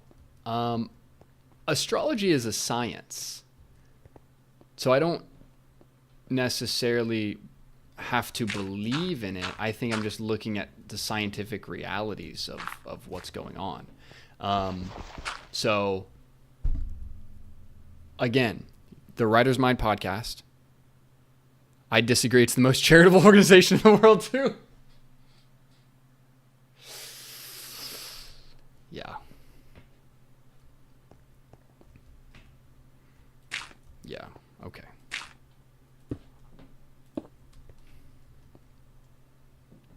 My parents put me in a religious school, so mostly I could also get a different perspective to boil down to. Yeah. Yes, Theophilus. I understand. Guy, go listen to my freaking podcast. Go listen to my podcast in YouTube. Type Astrology 101, Tyler Mowery, and my podcast episode will come up. Astrology is a science. Astronomy is... Actually, it's crazy how funny... Well, it's not that funny, but it is flipped. Astronomy is globe model garbage. Astrology is the true science. Also... there's just too much. I mean, there's just so much we could get into. But I also feel like so much of what I say can fall on deaf ears, and that gets frustrating because I feel like when I'm not being heard. But yes, I heard, yes. Astronomy, not astrology. Yes, I've heard that. I understand the perspective. There's the best channel on... So, there's also... the energies of the sun, moon, and planets manifest in your physical body.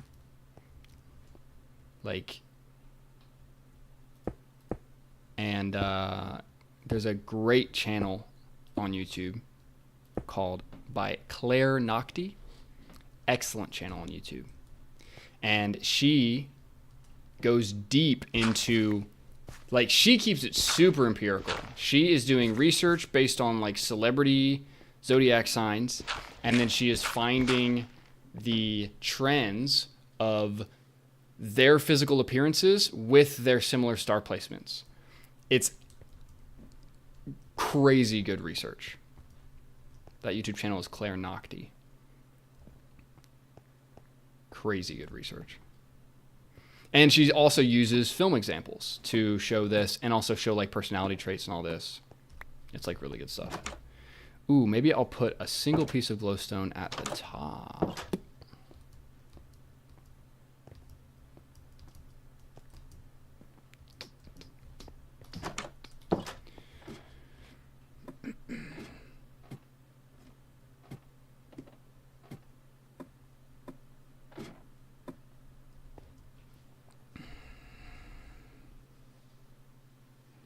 Senna, what makes astrology scientific in your eyes?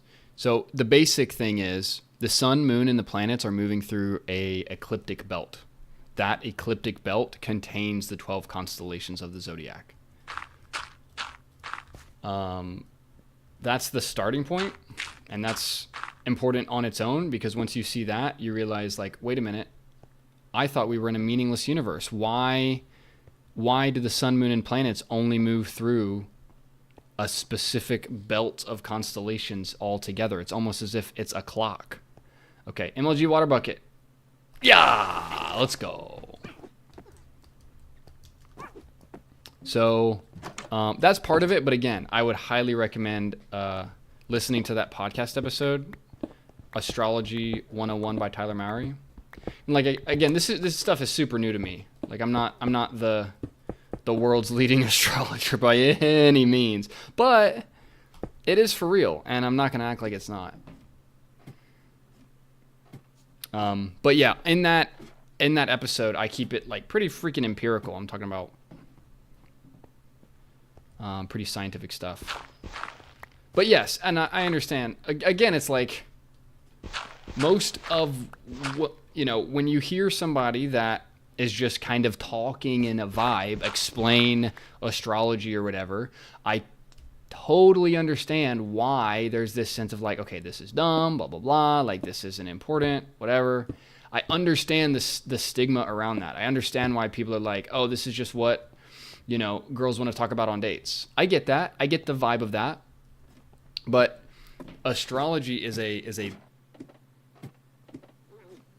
thousands and thousands and thousands and thousands of year old science. It's not just something that a couple of honeys made up to bother some men on dates. Promise. And dude, Hollywood uses astrology constantly, and they talk about the zodiac signs, and also in music too, because music and film are essentially the same industries. Like our world leaders are very attuned to astrology. Oops. But yeah. Oh wait, hold on.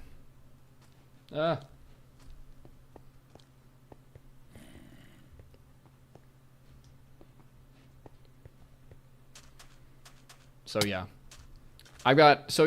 Subscribe to the Writer's Mind podcast channel if you haven't, and if you want to hear me talk specifically about astrology, you can literally watch that first episode, Astrology 101.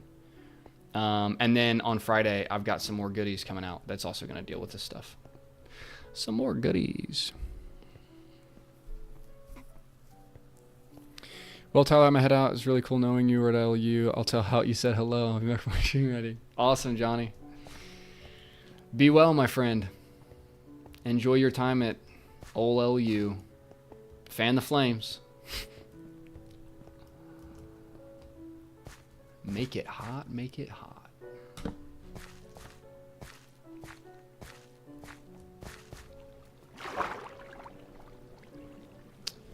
Jonathan, I thought the Dune movies were decent. I do have notes. Are you surprised I have notes? I thought the Dune movies were decent.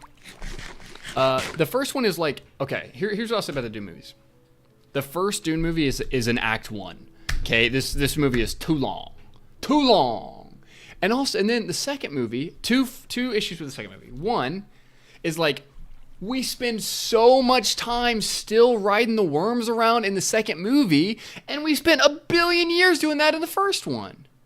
It's like we spend so much time just out here hanging out. I felt like all that stuff could have been in the first movie. Like there's way too much just hanging out and riding worms and stuff. The other thing is at the end of the film, spoiler alert, at the end of the film, the clans come to Arrakis, right? So we got all the ships are coming in as the Emperor and Timothy Chalamet are, having their whole thing, fighting each other, whatever. I want to see the faces of these clans people before, like, it doesn't feel super emotionally impactful to me if it's just like, hey, look, there's ships in the sky of random faceless characters we haven't met yet, but they're supposed to be the big bad clan leaders.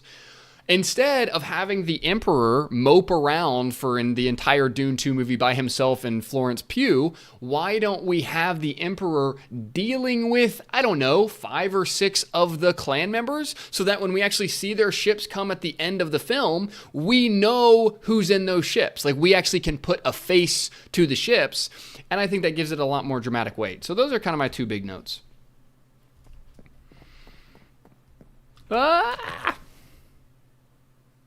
I like my lighthouse. Good V1. Good V1 lighthouse. Tower thing. Look at that. We built something. We made actual progress. Isn't that beautiful?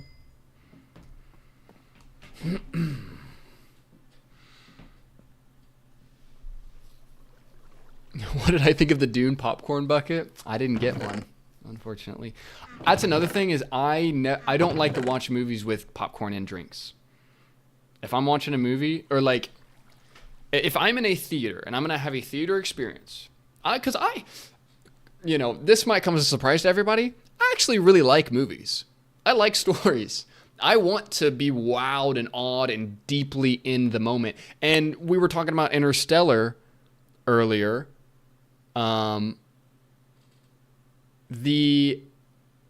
That I watched that with a buddy of mine when it came out, like opening weekend, and what a theater experience. Like 2014 feels like 1 billion years ago, but wow, what a great night that was. I remember, spoilers for Interstellar, I remember that moment in the film. I'm sitting there in the theater with my friend, and that moment where Dr. Mann blows the ship and they watch it blow and it starts spinning and they go into the docking sequence. Dude, watching that for the first time was crazy. So bringing that back, I don't want to be in a position where I'm like drinking this drink. I'm like, I gotta go to the bathroom. And so I'm going to miss 2 minutes of this movie that just came out. And like, I want to be there. I want to watch it. I don't want to sit there and like be in and out and all of that. So I usually, not that like I would never, I'm not like a crazy person. Like, sure, if I was like, will I eat some popcorn or have a little bit of a drink? Sure. But like, usually I'm not getting stuff. I like to watch the movie.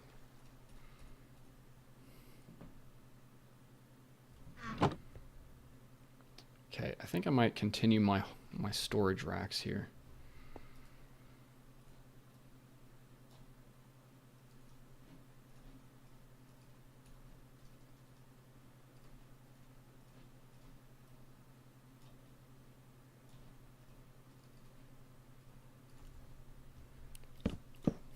All right. So here's what I'm going to do. First, I'm going to take all this useless gravel.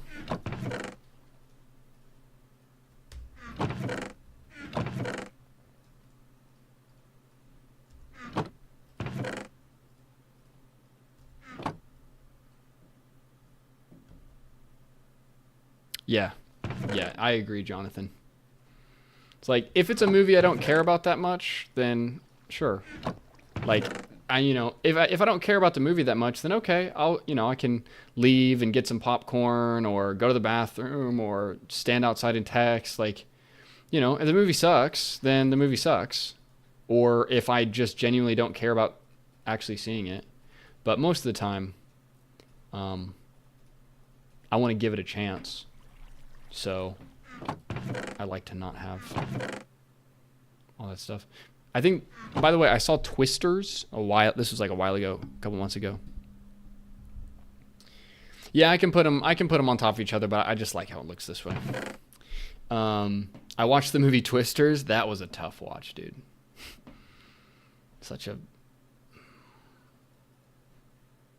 Not that it was like that bad, but it was just like so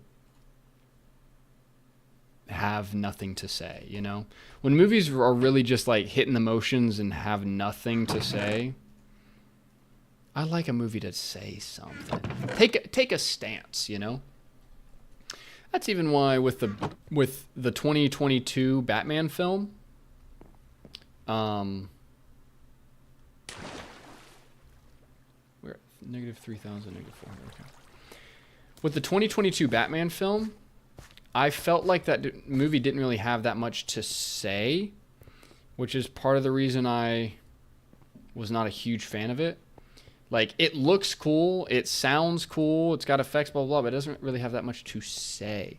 The only point in that film where it was getting interesting for a moment was where Bruce Wayne discovers, oh, wow, my father actually was also corrupt. And like working with the mob and like had done corrupt things. And when that happened, I was like, oh, that's really interesting.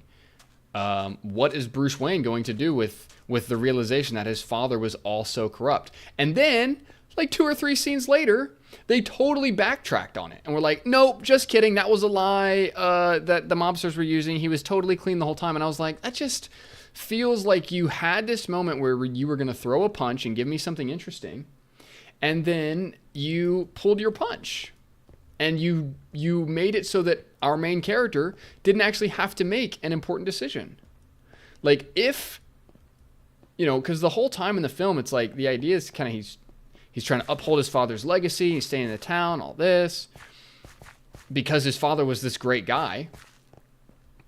But if he wasn't, and Bruce Wayne has to actually become his own man, which is part of the idea of the hero's journey. How do you step out from under the father and make your own decisions and become your own man and learn how to have your own life philosophy for what you believe and why you do the things that you do, rather than relying on the father to give you that philosophy and worldview, right? That is part of the masculine journey of becoming your own man.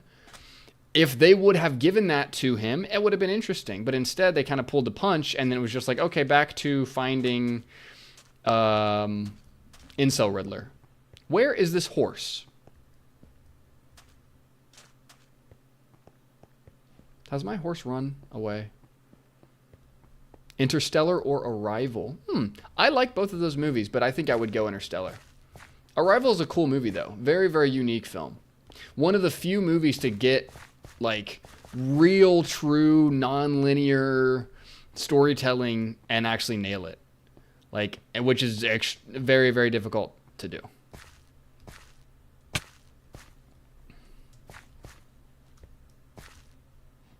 Horsey, where are you? Didn't I leave him over here somewhere? Right? I was kind of like, I had ridden him for a minute.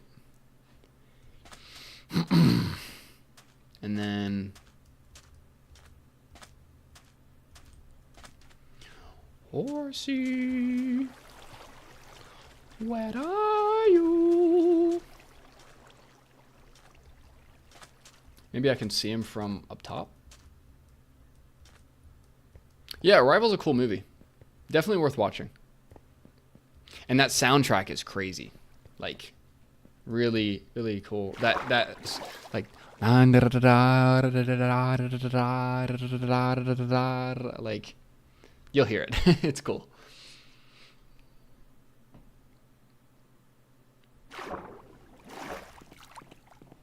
All right, where's this horse? Does anyone see my horse?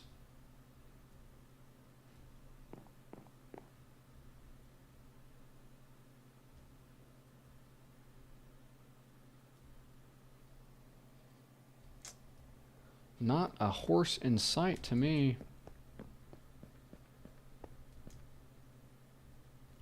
He better be around. I mean, Jonathan, you don't have to like the movie. You know, like you again, all of you are allowed to disagree with any of my opinions and views. That is totally allowed. Feel free to disagree with me. I do not care. Let's go.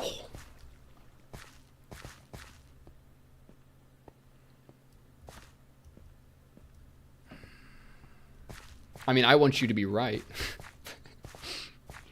But, like, yeah, I mean, you don't have to like Arrival. Also, you know, there's definitely been movies that I watched the first time and wasn't a super big fan of, and then watched them later and was like, oh, wow, I really like this.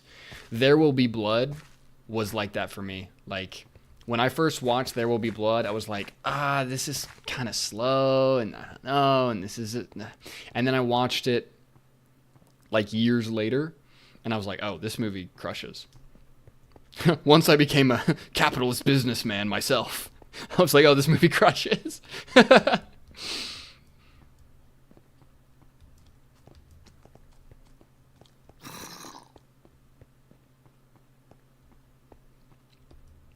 Where is this horse?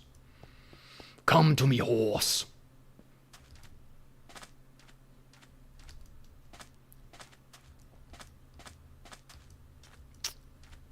The ending wasn't satisfying?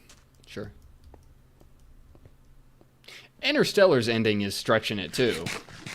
Like, we're doing 5D timeline, and a ton of exposition from our robot TARS. Like, Interstellar, I actually have a video that's about, like, what I would change about the Interstellar ending.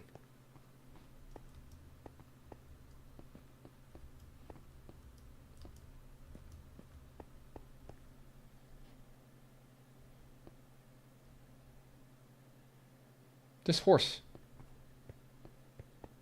There's no way it just, like, died, right? How could that happen? I was riding him over here and then I stopped, I thought.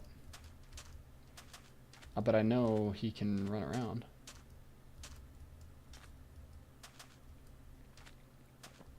Yeah, I try to watch movies optimistically as well. But I also, because I have a, I have extremely, I have built by working with writers so much, and for like years now, I have built such a critical eye where, like, I am a snob now. Like, it is, like, it does take a lot for me to be impressed. I am not easily impressed. And so I would say 90% of what I watch is mediocre to bad. And, like, then it's occasionally I watch something that's like, wow, this is truly great. Now, modern stuff, like stuff coming out recently, I can't tell you the latest, like a modern film that I thought was like genuinely spectacular. Anything I've watched recently and thought like, wow, this is truly great, has been older films that I've circled back to. You know, that kind of thing. Jonathan said, films I don't like. Raging Bull. Yeah, Raging Bull's boring. King of Comedy, Fear and Loathing in Las Vegas. Dude, I listened to the audiobook for Fear and Loathing in Las Vegas. Dude, so tough. I mean, it's just like Hunter S. Thompson's drug binge for pages and pages. It's like, bro, I get it for a little bit, but like, I don't need an entire book's worth of your drug binge. Like, give me a freaking 25-page short story, bro. You know, I don't need to be in that energy forever, never, never.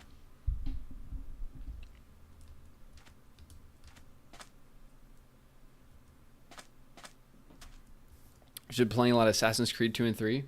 I never played those games. I played, yeah, dude, I honestly played like maybe one Assassin's Creed like mobile game when I was a kid, but like, I've like watched some people play a little bit here and there, but I've never been like a huge gamer. And part of that was because like parental involvement. They did not want me to be constantly playing games 24/7, which was the absolute right call. They made a great call, keeping me, like, making it very difficult for me to play games a lot. That was absolutely the right decision, because now there's all these guys that are just totally lost in the deep pit of video game uselessness. And I love to come in and have some fun and hang out, but like, you're not going to catch me playing. Like, it's hard for me to play a game for like 3-4 hours straight. I just get bored, or like, and I also, because I wasn't playing so much as a kid, I didn't build up all of this physical instinct. Like, because a lot of these first-person shooters, if you're really like, man, the gaming in 2024 is crazy, because if you didn't build up that like foundational, FPS Twitch muscles and all of this, like, you're just kind of behind, and because these people are playing the game constantly. So, but I like some video games. I like Skyrim. I played some Skyrim. Played some Minecraft. I've got a pretty extensive Steam library. We could actually pull it up if y'all want. If y'all wanna, do I have Steam on this computer? Actually, I don't even know if I have Steam on this computer. Let me see.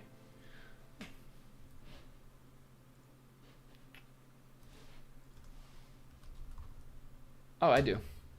Okay. I suck so bad at first-person shooters, never really played them. Yeah. I was always the guy. So, like, I was the guy at the bro hang or at the bro sleepover where it's like 6 of us all at the house, all playing Call of Duty, and I'm like surviving through this, Like, it's fun for a couple of hours, but it's like, man, hour 7 of Call of Duty, it's like, bro, I can't be doing that.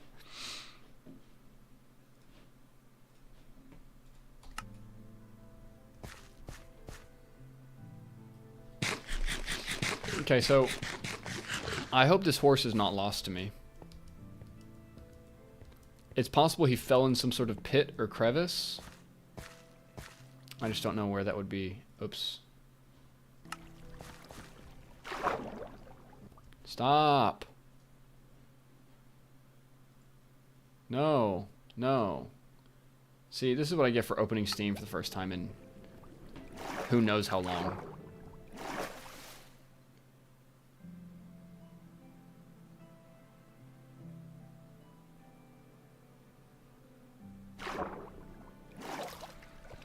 I think Mother is a great philosophical film about humanity and religion. It seemed to be a polarizing film, though. Yeah, Mother was absolutely a polarizing film. That Mother is my second least favorite film of all time.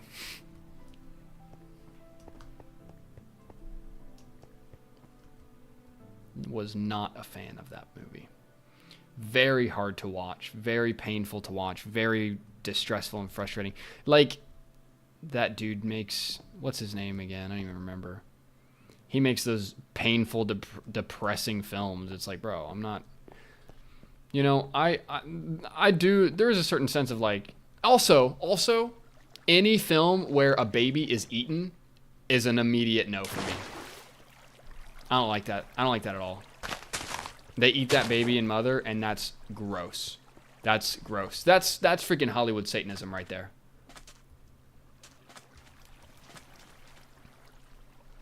My first is Star Wars: The Force Awakens.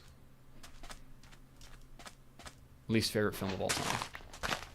That was the beginning of the end, right? That was the end of America and the beginning of whatever this is. The New Age. The New Age. Yeah, once Disney made that film, I was like, oh, it's over. I didn't even realize how over it was. By the way, for the proud of you who come to the streams or watch the recordings, I guess, I recently I made a video that I had privated public again, and that video is me doing a my rewrite of Star Wars The Force Awakens.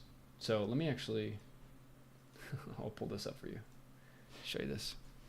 So I took it down, or I had unlisted it for a while just because I was like, sometimes I get in a sense of like, oh, do I need to be nice, or, you know, am I being too arrogant, whatever. But the answer is no. I can do what I want. So here it is. There's this video here. I can link it to you if you want to go see. This is my.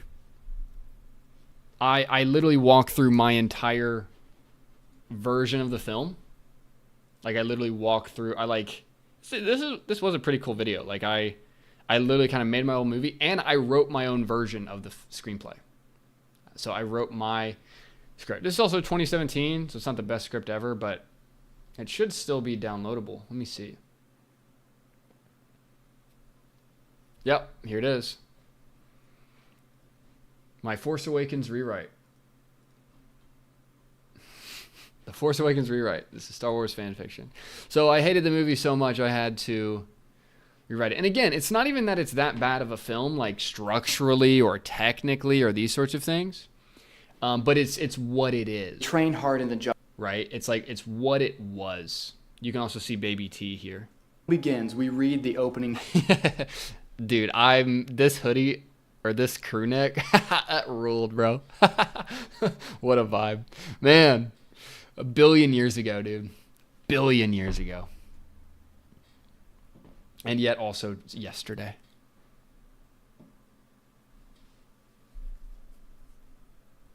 Oh, I just realized the script I'm working on might be too dark to get your help when it's ready. Well, are you baby eating in your script?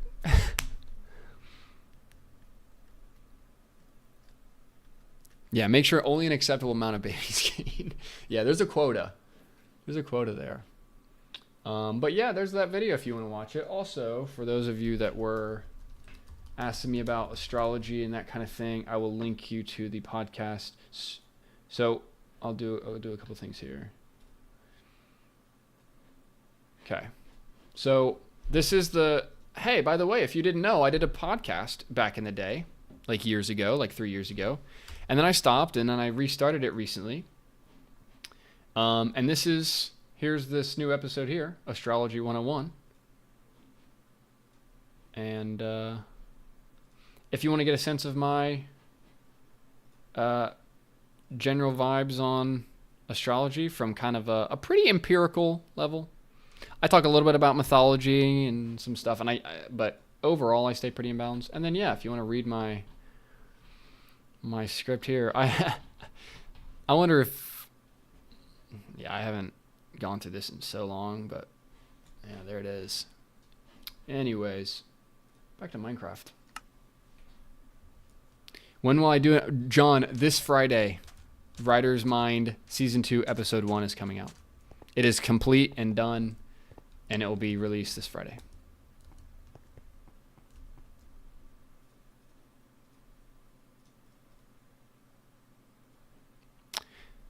Am I into tarot at all? That's an interesting question. Is there a particular reason you asked that, Walter?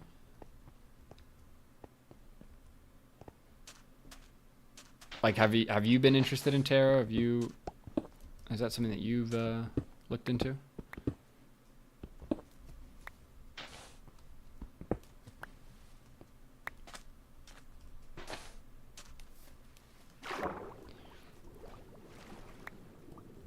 I would say with something like tarot, again, like being from the background that I was from, which was a very much propagandized, all spiritualism outside of little old church Christianity is fundamentally evil and we can't even study it at all. Tarot is not something I have a massive depth of experience in. However, so like a tarot deck is using symbolism to describe different energies, and then you have essentially somebody who is acting as the channel or the medium to be the interpreter of the information that's coming out. So like ultimately, I think the person is where the magic is happening, right? Like the person speaking. Again, everything is people. Like we are the divine. We are connected to divine consciousness, and we are connected to each other at all times. We are connected to spirit. We are connected to these things. And so there are many, many, many ways of expressing spirit or communicating in spirit. There are many different religious ideologies and many different forms of gods and all of these different things. And I think that at the end of the day, we are the divine creation. We are living in the divine universe. And so what we are doing is the divine thing. And so that can take many forms, right? Like spirit is a very real thing. We are like little gods in a sense. Yeah. In a sense that, like, yeah, we are not just meat sacks, waiting to get cancer and die. We are entities of power. We are a story character. We are what's the difference? Tell me the difference between a hero and a god. Tell me the difference between Goku and Mars. Right? From a mythological perspective.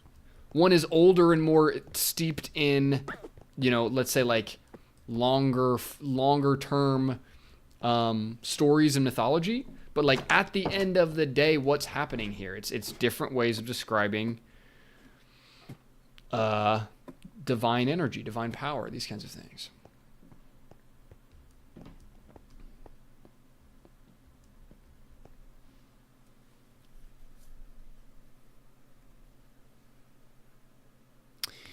It sounds like a big burden to bear. Yes, it is a big burden to bear, Theophilus. Your decisions matter. Every single decision you make matters. And that doesn't mean you need to live in a state of fear, but it does mean that you should live in a state of awareness. And it doesn't mean that you need to be fearing and worried about every single little decision that you make and blah, blah, blah, blah, and like, oh, am I going to be judged forever and ever because I made this one decision? That's not how you're supposed to live, but you are supposed to be aware of the decisions that you make. I think a lot of times we get into habits and we say, oh, this is just something I do. But no, it's like every single time you do that thing, you are choosing that thing, right? It's like, oh, I'm just in the habit. It's like, really, the present is the only thing that exists, and habits don't exist. Only the choice that you're making in the present moment exists. And so you might make the same bad choice over and over and over and over again and call that a bad habit, but it's just it's a series of bad choices. And the more that you can be aware of it, the more that you can, change it and shift it and try something else and experiment with a new choice.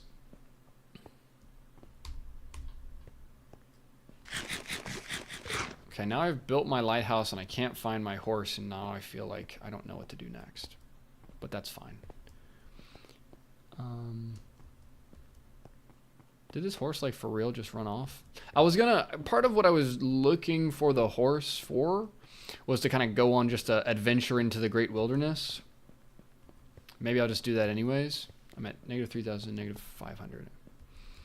-500. Just see if I can find something that's cool, stumble upon something interesting. In my opinion, we're all just one collective consciousness and the universe observing itself. That's an infinite universe, Tyler. Yeah, I believe that. We are all one, and we are all separate at the same time, because again, we live in a dualistic universe. We live in this sort of strange, meaningful, contradictory, light, dark, masculine, feminine, good, evil, God, devil, light, dark universe. And it's beautiful and awesome. And I'm very happy to be alive. And I hope you are too.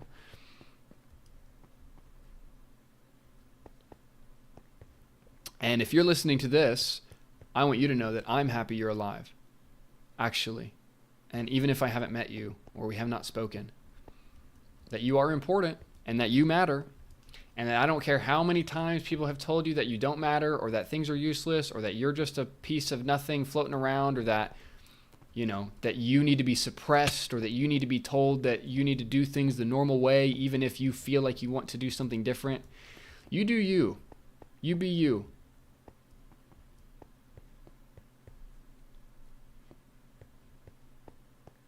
You are powerful and you are meaningful.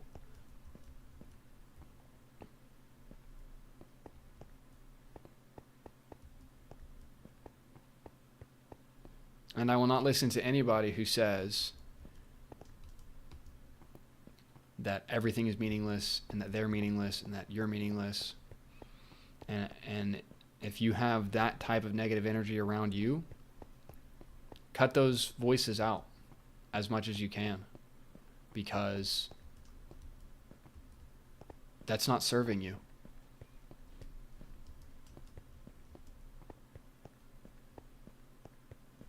Thanks, Tralala. Will Hart says, I want to join world. I want to join world. Can I open this to, I don't know if, oh, I guess I could set up a realm, like a Minecraft realm. I don't think I have my subscription for it though. Maybe some, you know what? I think we should do like a server thing, but I think I would want to plan it a bit more so that like people can actually show up and it's not, you know, or maybe it can be, you know, 10, 20 people versus like just a couple. But it is a good idea. What's my opinion on story structures books? Joe, can you ask me like, what are you asking me? I don't understand. What is my opinion on story structures? I feel like this is something that has likely been covered in a video or two of mine.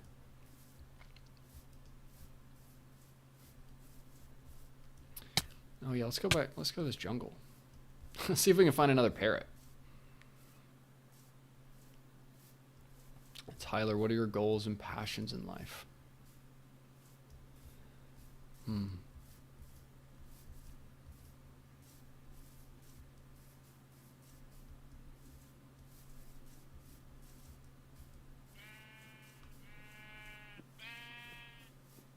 It's a loaded question, Jonathan. I'm passionate about many things.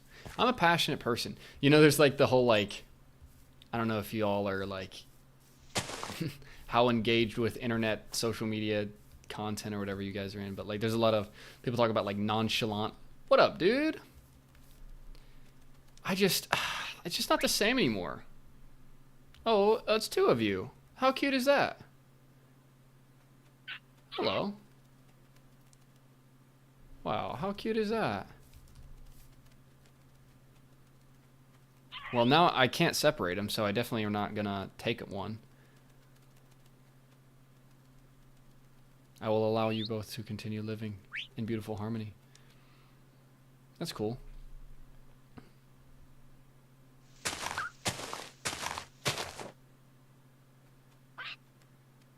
That one kind of looks like my original parrot. Like blue. I think my original parrot looked like that. Him and his lady. Yeah. You better go cuddle up with your lady, my friend.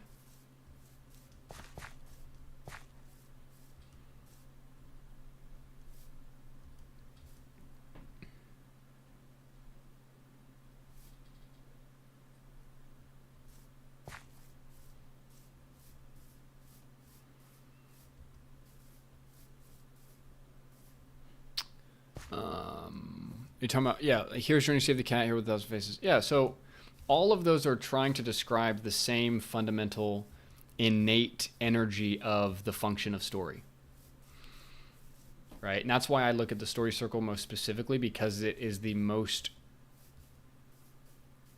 simple and clear version of innate story flow. There is an innate and natural flow to story. That all of them are describing in different angles. And so then it just becomes about what level of clarity and what level of usefulness is a particular method versus another. And I think that for me, in the sense of practicality, the story circle has been bar none the most practical. I like looking at the hero's journey because it gives you that mythos sense, right? Just like what we've been talking about, you know, the gods and heroes and mythology. Like that's what you're getting in the hero's journey. What Joseph Campbell is looking at is he's looking at these archetypal stories of like Jason and the Argonauts and, all of, you know, a lot of these mythological stories that are in many different cultures and in many different religions and in many different mythologies, right? You see the hero's journey. You see the hero with 1,000 faces. You see the same idea of the masculine journey over and over and over. And so he's looking at that more from a psychological, conscious, unconscious mind, cycles of death, rebirth. He's looking at it with a lot of that mythological symbolism to it. So because of that, I really do like a lot of what Joseph Campbell says because it gives you that, oh, are these like wolves? That's cool. Do I have any bones? Ooh, I could get a dog. Ooh, okay. Let me kill a skeleton and get a dog.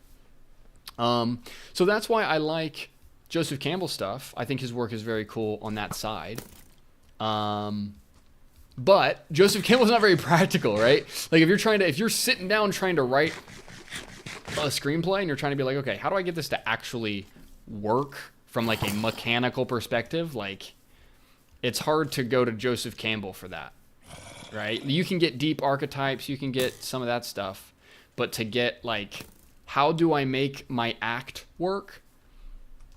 Joseph Campbell is a tough one there. And then like Save the Cat and stuff is just Save the Cat isn't incorrect, but I just don't think it feels very basic. It doesn't feel, yeah, dude, I tamed him in 1 and he was friggin' fighting the skeleton. This is my dog now. Awesome. Sweet, now I got a dog. Let's run away from these skeletons, bud.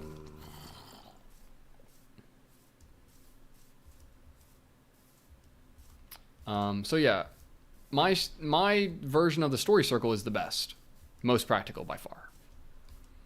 So I have Dan Harmon has his version, but I have used that circle so much and I have kind of iterated my view of it so much that I've really kind of made something else. Not totally, but like it is I have clarified and specified my view of it way more now. So if you watch my my How to Write a Perfect Climax video, you'll see a much more updated sense of what I use the story circle as when I'm working with clients on screenplays.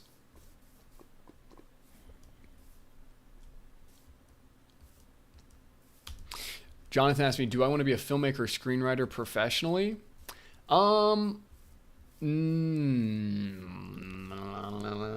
Such a loaded question, Jonathan. Such a loaded question.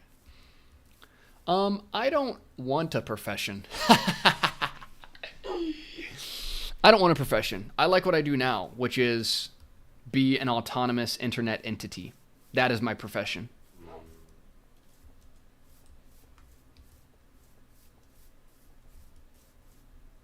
And a wizard in the woods. That's my profession.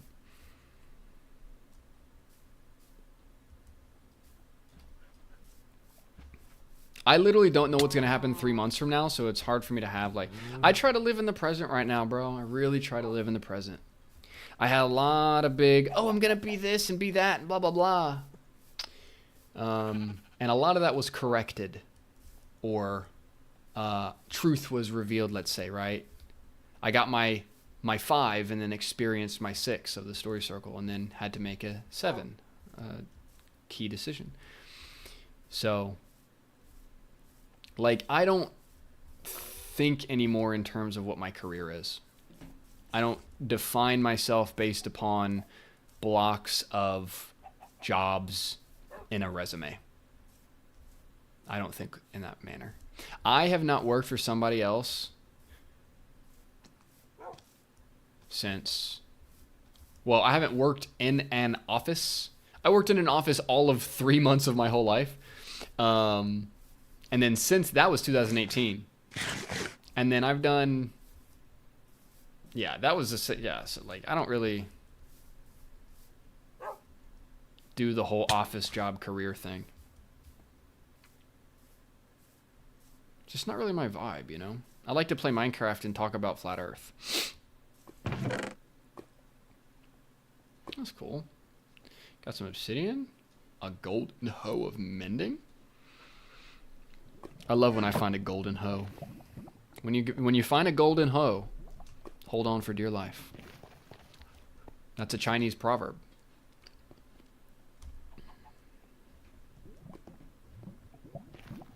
Right, buddy? Yeah, he agrees.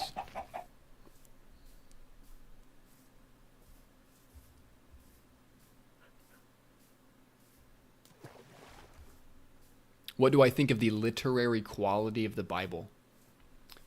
In the sense of like, can you define literary quality for me a bit more?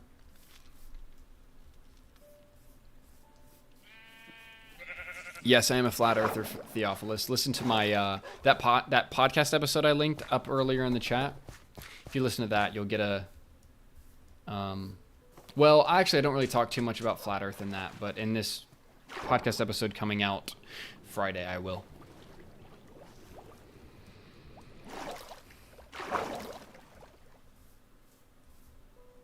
Listening to me is very therapeutic. Awesome. I'm very happy to hear that. We are just chilling. I am here to soothe you with the wonderful tones of my voice.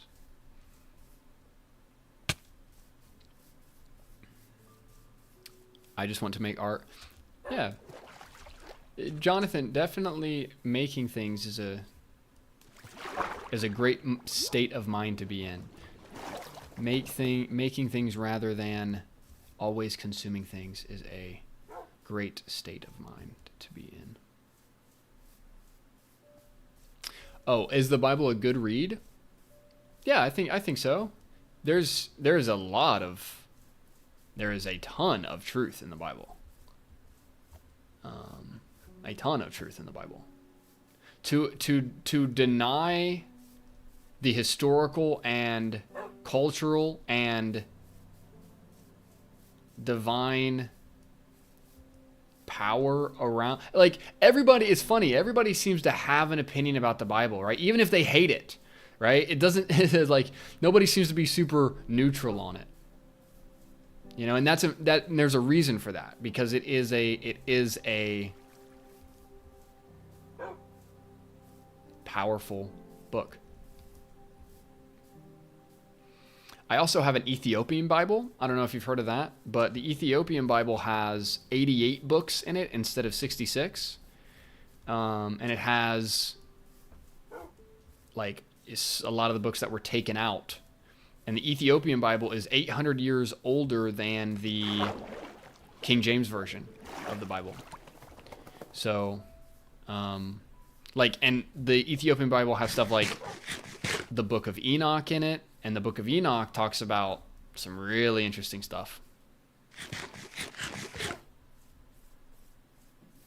Yeah, it's part of our nature, absolutely.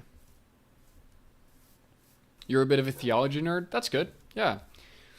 Yeah, I mean, it's good to think about those kinds of concepts, and I'm also a big believer in how does it practically apply, right? Same thing with like writing. Like, okay, we can talk about Joseph Campbell's big picture mythos ideas, but where does the rubber hit the road here?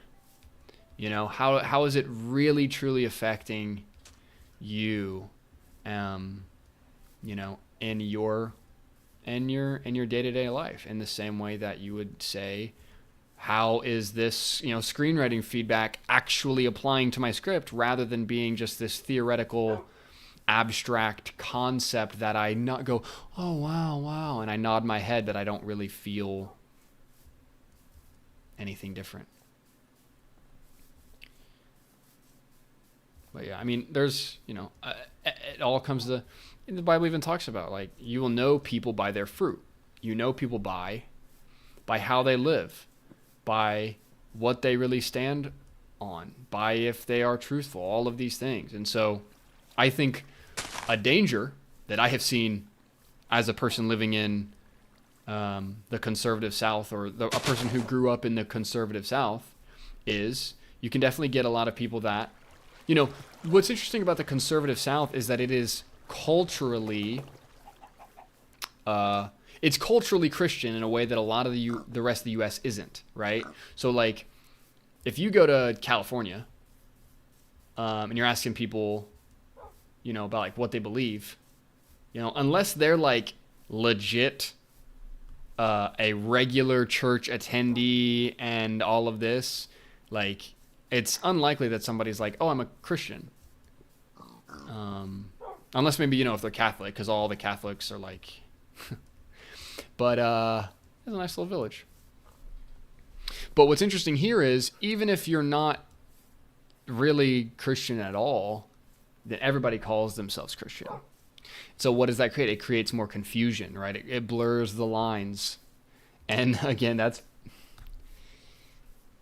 intentional. Because then it's like, okay, well, then it's hard to actually make any genuine stances or challenge someone on anything real if it's all kind of halvesy, going through the motions kind of, you know, day-to-day life about things, right? Where nothing really changes. It's just, the thing about church in the South is it's just like fast food, right? It's everywhere, you know? And so you can, hey, let's go.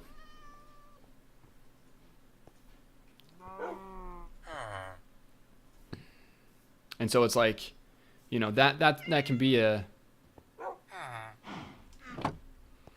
you know, it makes it feel like there's no problem to solve, right? It's like, look at all these religious institutions we have everywhere around us. We have no problem to solve, right? There's no real cultural issue. We're all inundated with the Bible, and it's good to go. And that's quite an insidious perspective that is not usually said aloud, but is felt silently.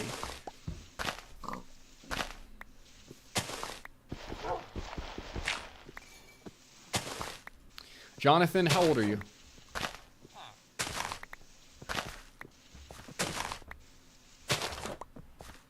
The short answer is, don't go to Hollywood. Like, look, I'm just going to keep it real with you all. Don't go to Hollywood. I would much rather you all write and figure out and say, how do I make a short myself? And then how do I make a movie myself? And how do I, like, put the responsibility on you? Because I'm telling you, dude, like, one, it's very unlike, like, it's a freaking little club, right? They like, there's a sort of outward sense, you know, from the marketing perspective, it's like, oh wow, yeah, do this competition and blah blah blah and go to this thing and da da da, and the doors of Hollywood are open to you. But like in reality, there's like 400 people in all of Hollywood. You know? I think if there is a God, he would be against worship of a human sacrifice. Ooh, that's an interesting point, Walter. Are you talking about the crucifixion?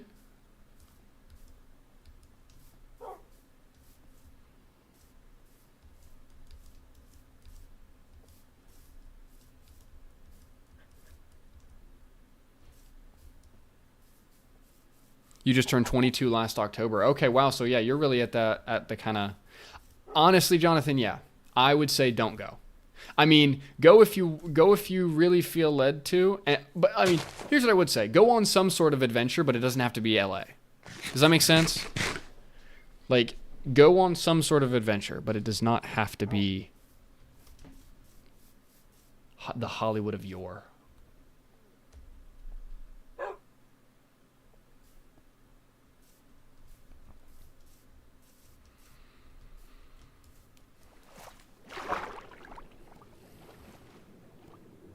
Yeah, my fundamental advice, Jonathan, would be put the responsibility on your shoulders, right? Do not offset responsibility to a theoretical person in the future who may or may not fund something. And also, most of these people are freaking thieves anyway. You don't want to, you really, most of these people you don't actually want to. 2 golden hoes? I am drowning in golden hose today. Wow.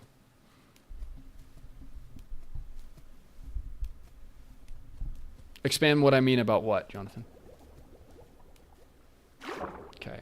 I need to... Okay. What do I not need? I don't need this. I don't need this. Don't need this. Don't need this. Don't need this. Okay.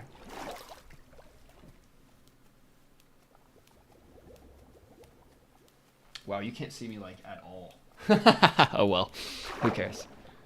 You can hear me. Golden Boots Frostwalker. I gotta take my hose. Golden Apple. I already have... I don't need 17 Flint and Steels. Is there another chest here?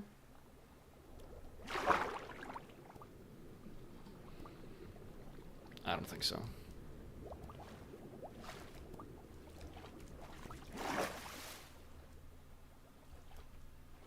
Oh, going on a journey? Yeah, okay, so like, Jonathan, I don't know where you're living or what your college situation is or whether or not you're going. And again, like, I don't think you have to go to college or anything like that. I'm definitely not a you must go to college person.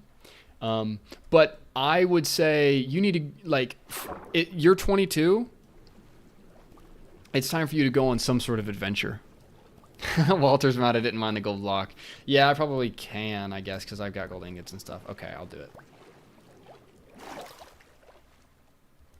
Like Jonathan, you're 22.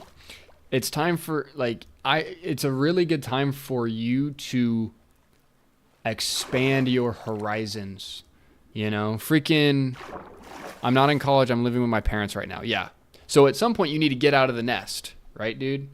Like, you need to get out of, like, because if you just stay at your parents' house, assuming that eventually something's going to randomly be different, it's not, right? You have to make it different. So I would say freaking go to Peru or something, or freaking go on a road trip across the U.S. with a buddy, or, you know, take all of your savings and say, I'm going to make a short film and dump it into one single movie and like lose all your money in 6 weeks. Like, genuinely do something that is going to expand your own sense of your own power. That's going to, like, what is it that you fear? What is it that you are afraid of? How can you confront that? Because where your fear is also where, oh, they're going to kill me. Where your fear is also where your next conscious expansion is. Does that make sense? Like, where your fear is like, if by pushing towards that fear, like if you are afraid of traveling, if you're afraid of losing money, or if you're afraid of, you know, whatever that fear might be, you're afraid of asking the girl out, right? I don't know if you've got a girl, if there's some girl that you're interested in, like, do it.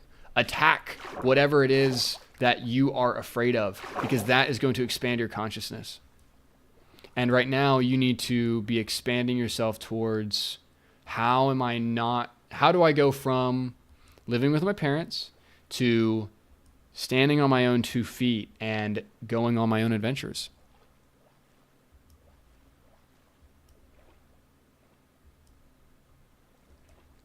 Cove Weaver. I do some occasional gaming, brother. If you go to you can also see some of the other Minecraft streams I've done on here. I'm not a huge gamer, but occasionally I hop on the old MC, hang out with everybody.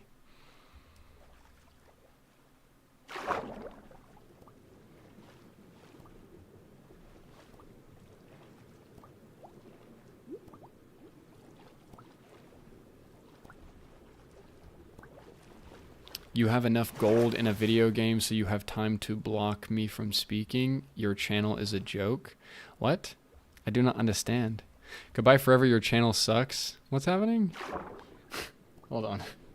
I think something's happening. Self-sacrifice, just in everyone just saying. I don't understand what's going on there. Apparently Walter is upset at me for some reason. But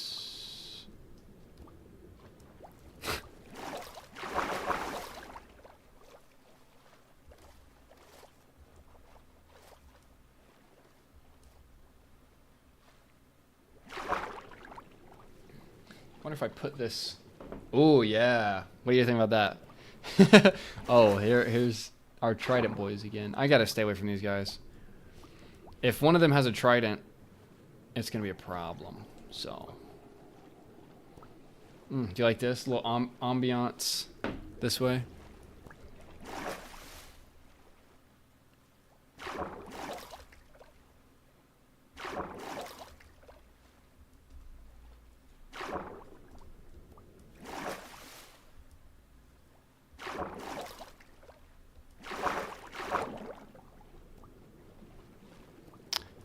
To be honest, I have medical conditions and I sort of had limitations for certain things.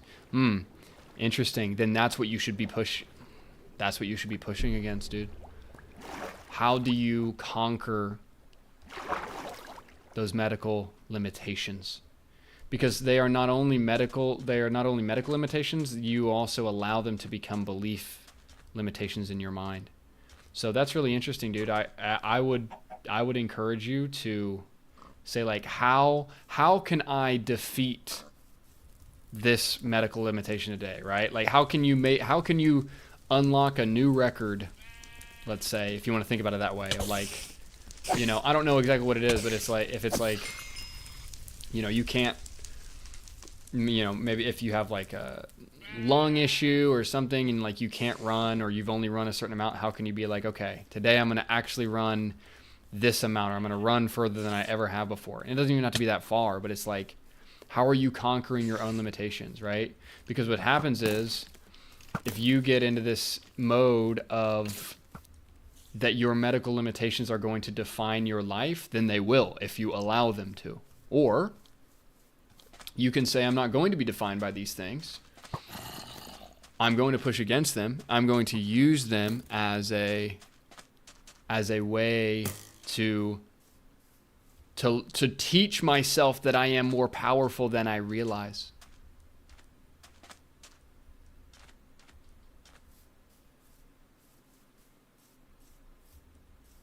I already did make 2 short films before this past year. I currently want to make another one. Awesome, dude. That's great. That's what your brother told you? Yeah, your brother's right. And if your brother's around, maybe he could even, you and him could even partner up, right? He could even help you conquer some of these things if you guys have that kind of relationship. If you don't, then I understand. But, you know, it's interesting that that's the first thing you mentioned, as this is my limitation. And so to me, that's the first thing that you should attack and say, no, this is not my limitation. I will not be limited by this.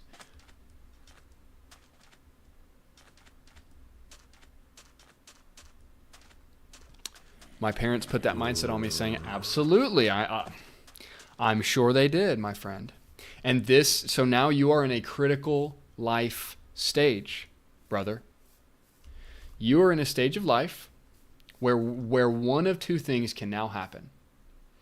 You can either A, allow the programming of your parents to conquer you, allow the mindset that you need to always take it easy and that you need to be limited because they have limited themselves to conquer you. Or you can say, no, I'm not the guy that's going to live at home forever. I am going to expand outside of that. I am going to conquer these limitations, and I am going to be my own man. And that requires you taking that control back, right? It requires you saying, I love my parents, you know, but I am going to make the best decision for me right now. Is my dog still around?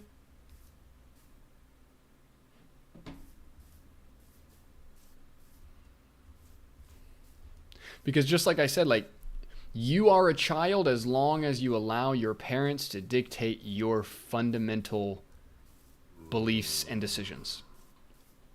You know, like if you want to go in a certain direction, but they're pulling you in another, and you allow it every time, then you remain a child. Spiritually, you remain a child. And there are many adult children walking around, and you get to decide whether or not you are going to be one of them.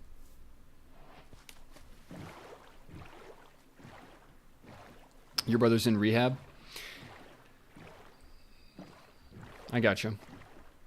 When is he supposed to get out?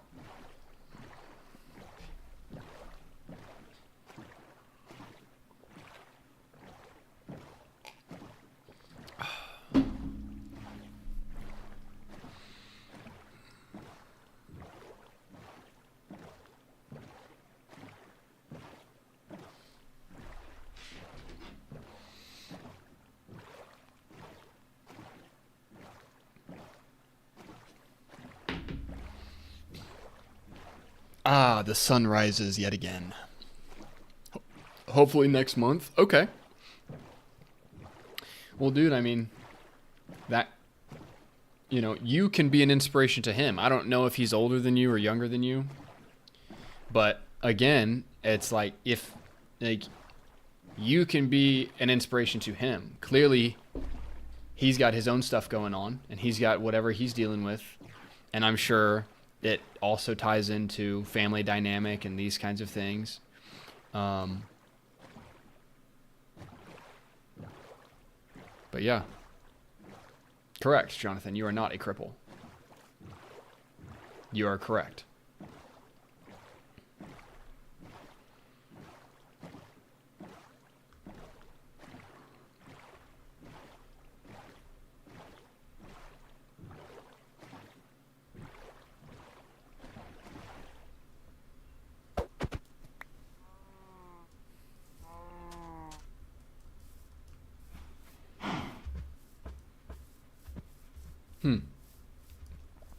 So you're the older brother, okay. Gotcha. Yeah, dude. I mean, to me it sounds like now is the time for you to be the older brother.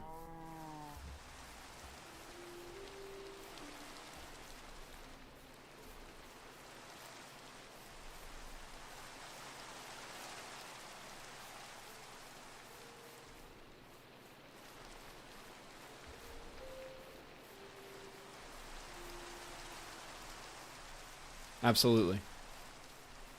Yeah.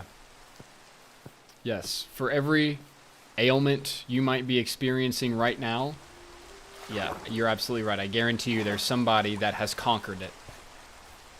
And you can too. Because you have a whole long life to live, Jonathan.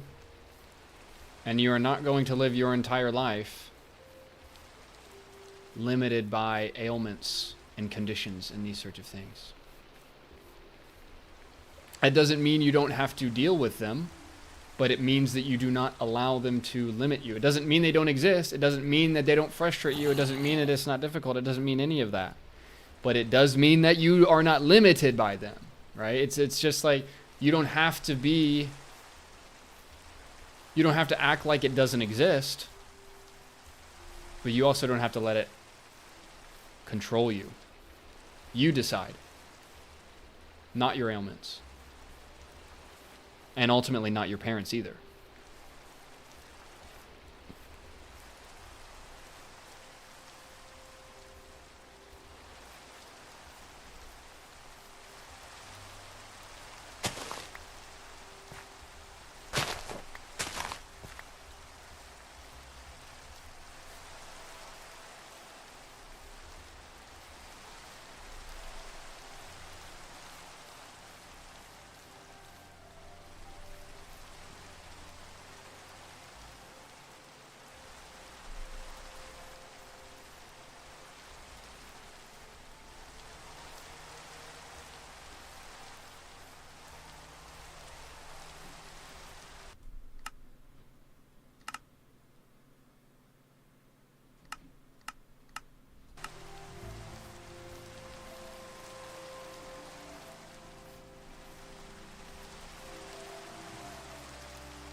Another loaded question, Theophilus.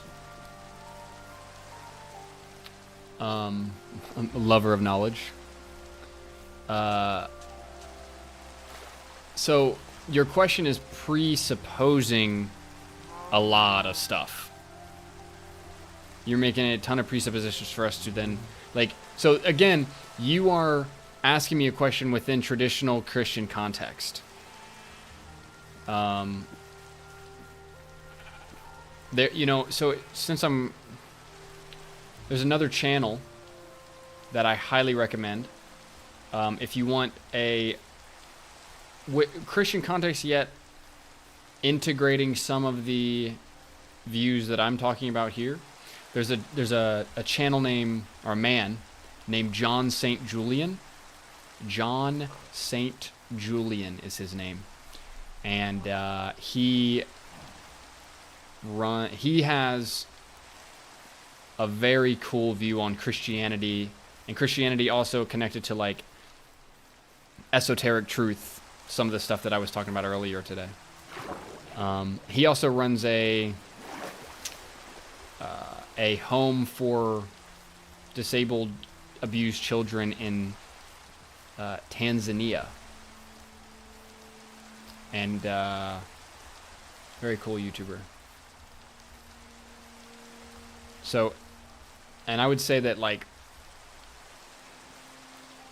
his angle at looking at Christianity is very, very similar to my angle at looking at Christianity.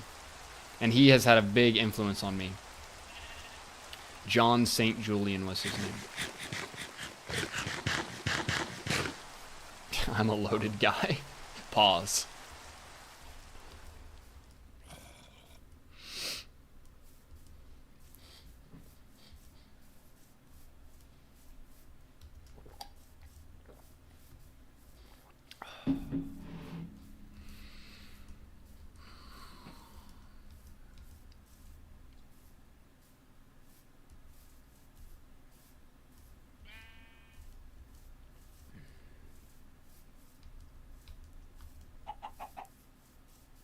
You know, what's fun about these streams? Sometimes I've been like, oh wow, I wish I had, 10,000 people watching me live stream or whatever. But if I had all these people watching, how would we be able to have these kind of conversations where you guys ask me all these questions and we like really get into it? Like, I think it really works that we aren't loaded up with people here. We can actually chill and talk, which I think is pretty cool.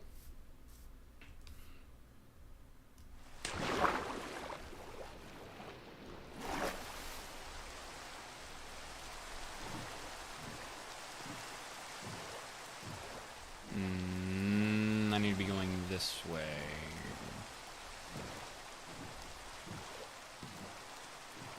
Okay.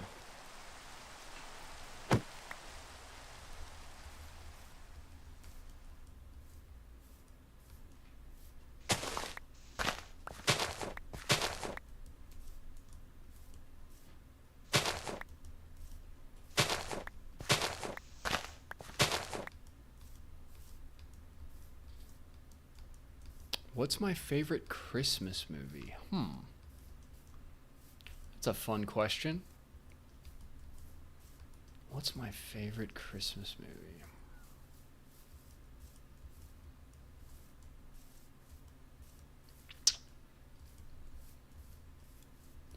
Nothing immediately jumps to the forefront.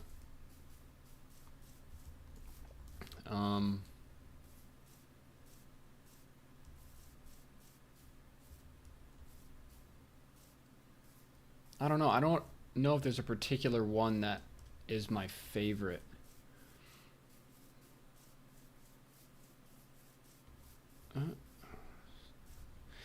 But I like Christmas movies.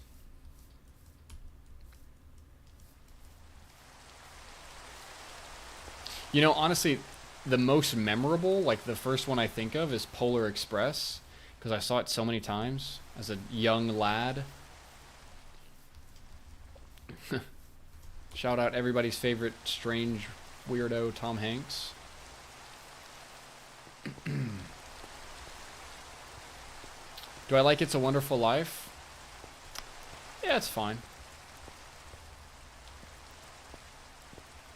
But also, It's a Wonderful Life is a propaganda piece about how we should all just be okay with the evil fat rich guy owning everything and making everything terrible. And we can smile and have joy through that. So I don't like that message because it's again, like I don't know if you guys have noticed this, but I'm pretty big on the message of a film. What is the film saying? What is the argument being set forth? What is the worldview of the project? That is something that I am quite interested in.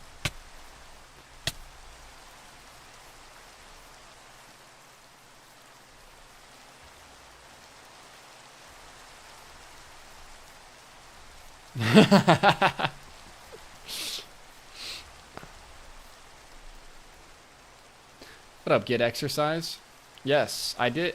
Yes, I definitely have gone through my own character arc. Absolutely. And I'm sure there will be more.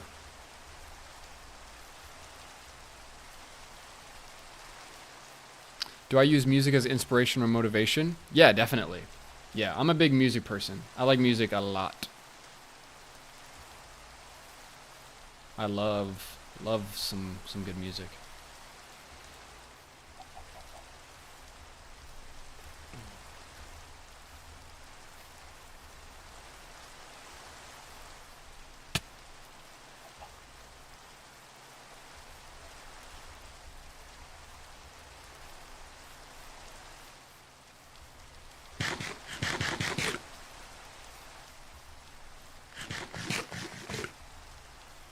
Well, but doesn't Potter win though? Because doesn't he pay Potter in the end? Isn't that the whole thing? Like everybody's happy and like, oh, here's all the money so we can pay the evil guy. It's like, what? You're still paying him. It's like the most joyous paying of the evil guy. It's like, what if y'all just didn't pay him? Then what? What if y'all just threw him out of town? Because at the end of the film, right, it's not like Potter is going away, right? Unless I'm totally misremembering it. They just pay him.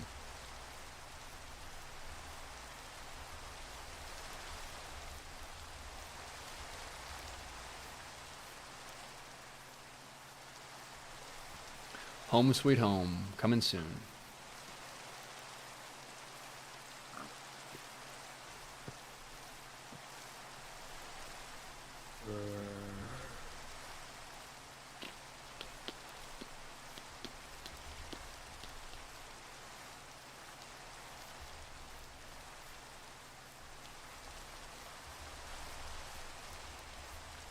More. What? But doesn't George have to pay Potter though? Or am I wrong? Isn't that the idea?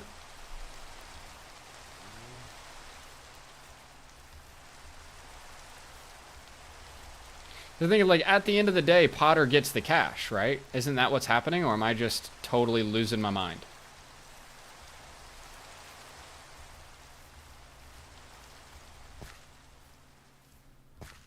No? Okay. Maybe I'm wrong.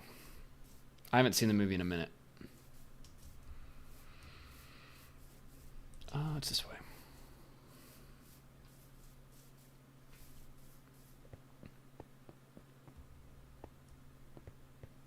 Oh, okay, gotcha. Gotcha.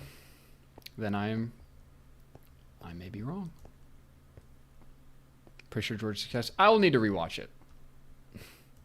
I think you're right that they give George the cash, but like, isn't George having to get the money to get for something else? Like, isn't that the whole idea? It's like, hey, I need money for this thing. And isn't that to pay Potter?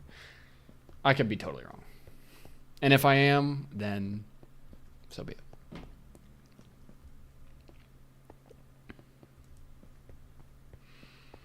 it. It's a witch! She's trying to witch me. She's trying to bewitch me with some potions. I will kill you. Careful. Careful, my... Okay, well. So you have chosen death. Okay. Fine. So you have chosen death. Okay. Yeah. Okay. Sure. Yeah, no, I get that. I get it. Come here, my sweet. Where'd she go?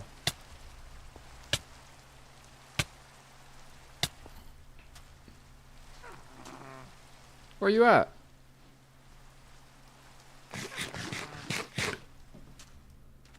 She's doing a pretty good job at hiding from me. Where'd she go? Did she fall down?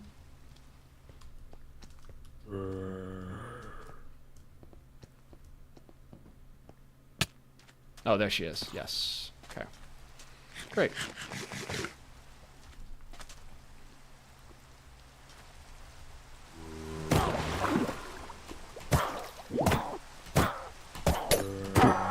Goodbye.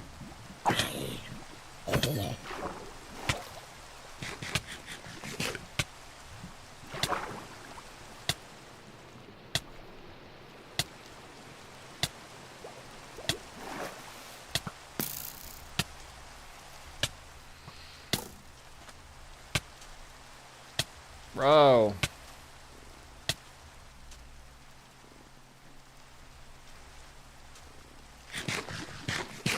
No. All right. Does that count as a win by the witch? I think it might. Because she got me all the way down to half a heart for the skeleton to give me the final shot in the back. Poetic.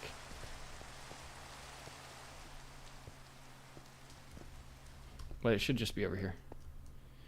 So it's all good.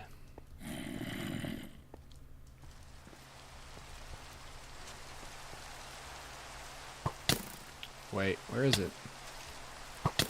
Bro.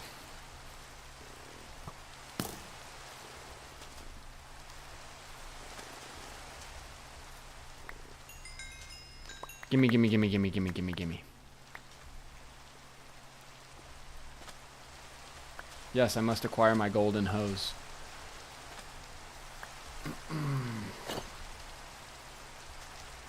Gimme, gimme, gimme, gimme, gimme.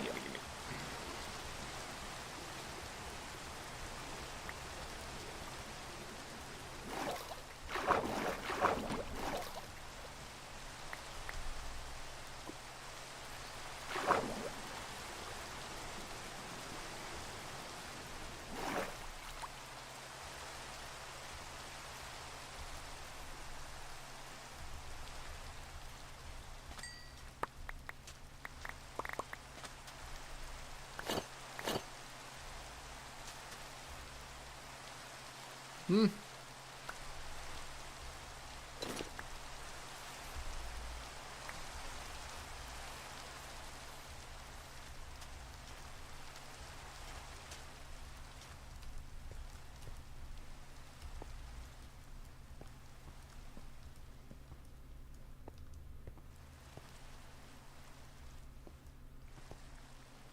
Just want to make sure I'm not missing anything. I've got a full inventory, so probably not. And I got my diamonds, and I got my golden apples and everything, so. Oh, there's that. Okay.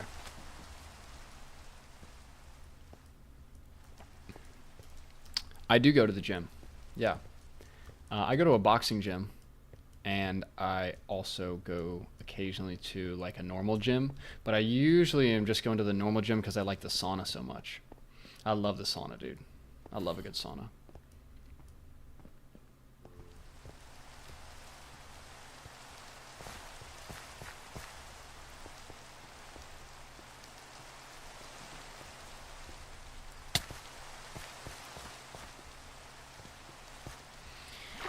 All right, guys, I think I'm going to wind it down here.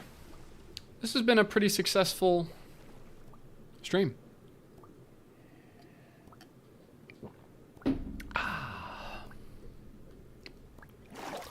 Look, we built the tower.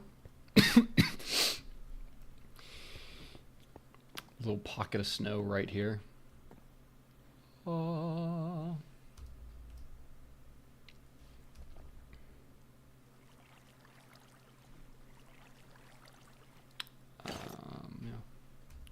I hope you've enjoyed the stream today. I definitely had a good time. Who knows when I will do another Minecraft chill stream. It's really kind of, I just follow the vibes on this one.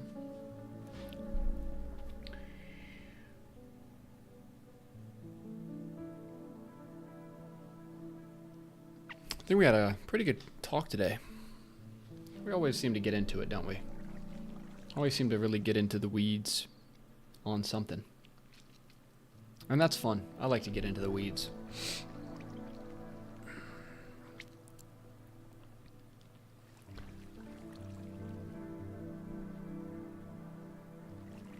And the sun rises as we close our stream today. Yeah, thanks for hanging out.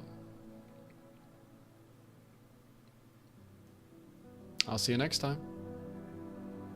Subscribe and join the Discord and, you know, the social media YouTube things. Do them. Do the social media YouTube things, everybody. I'll see you next time. Peace.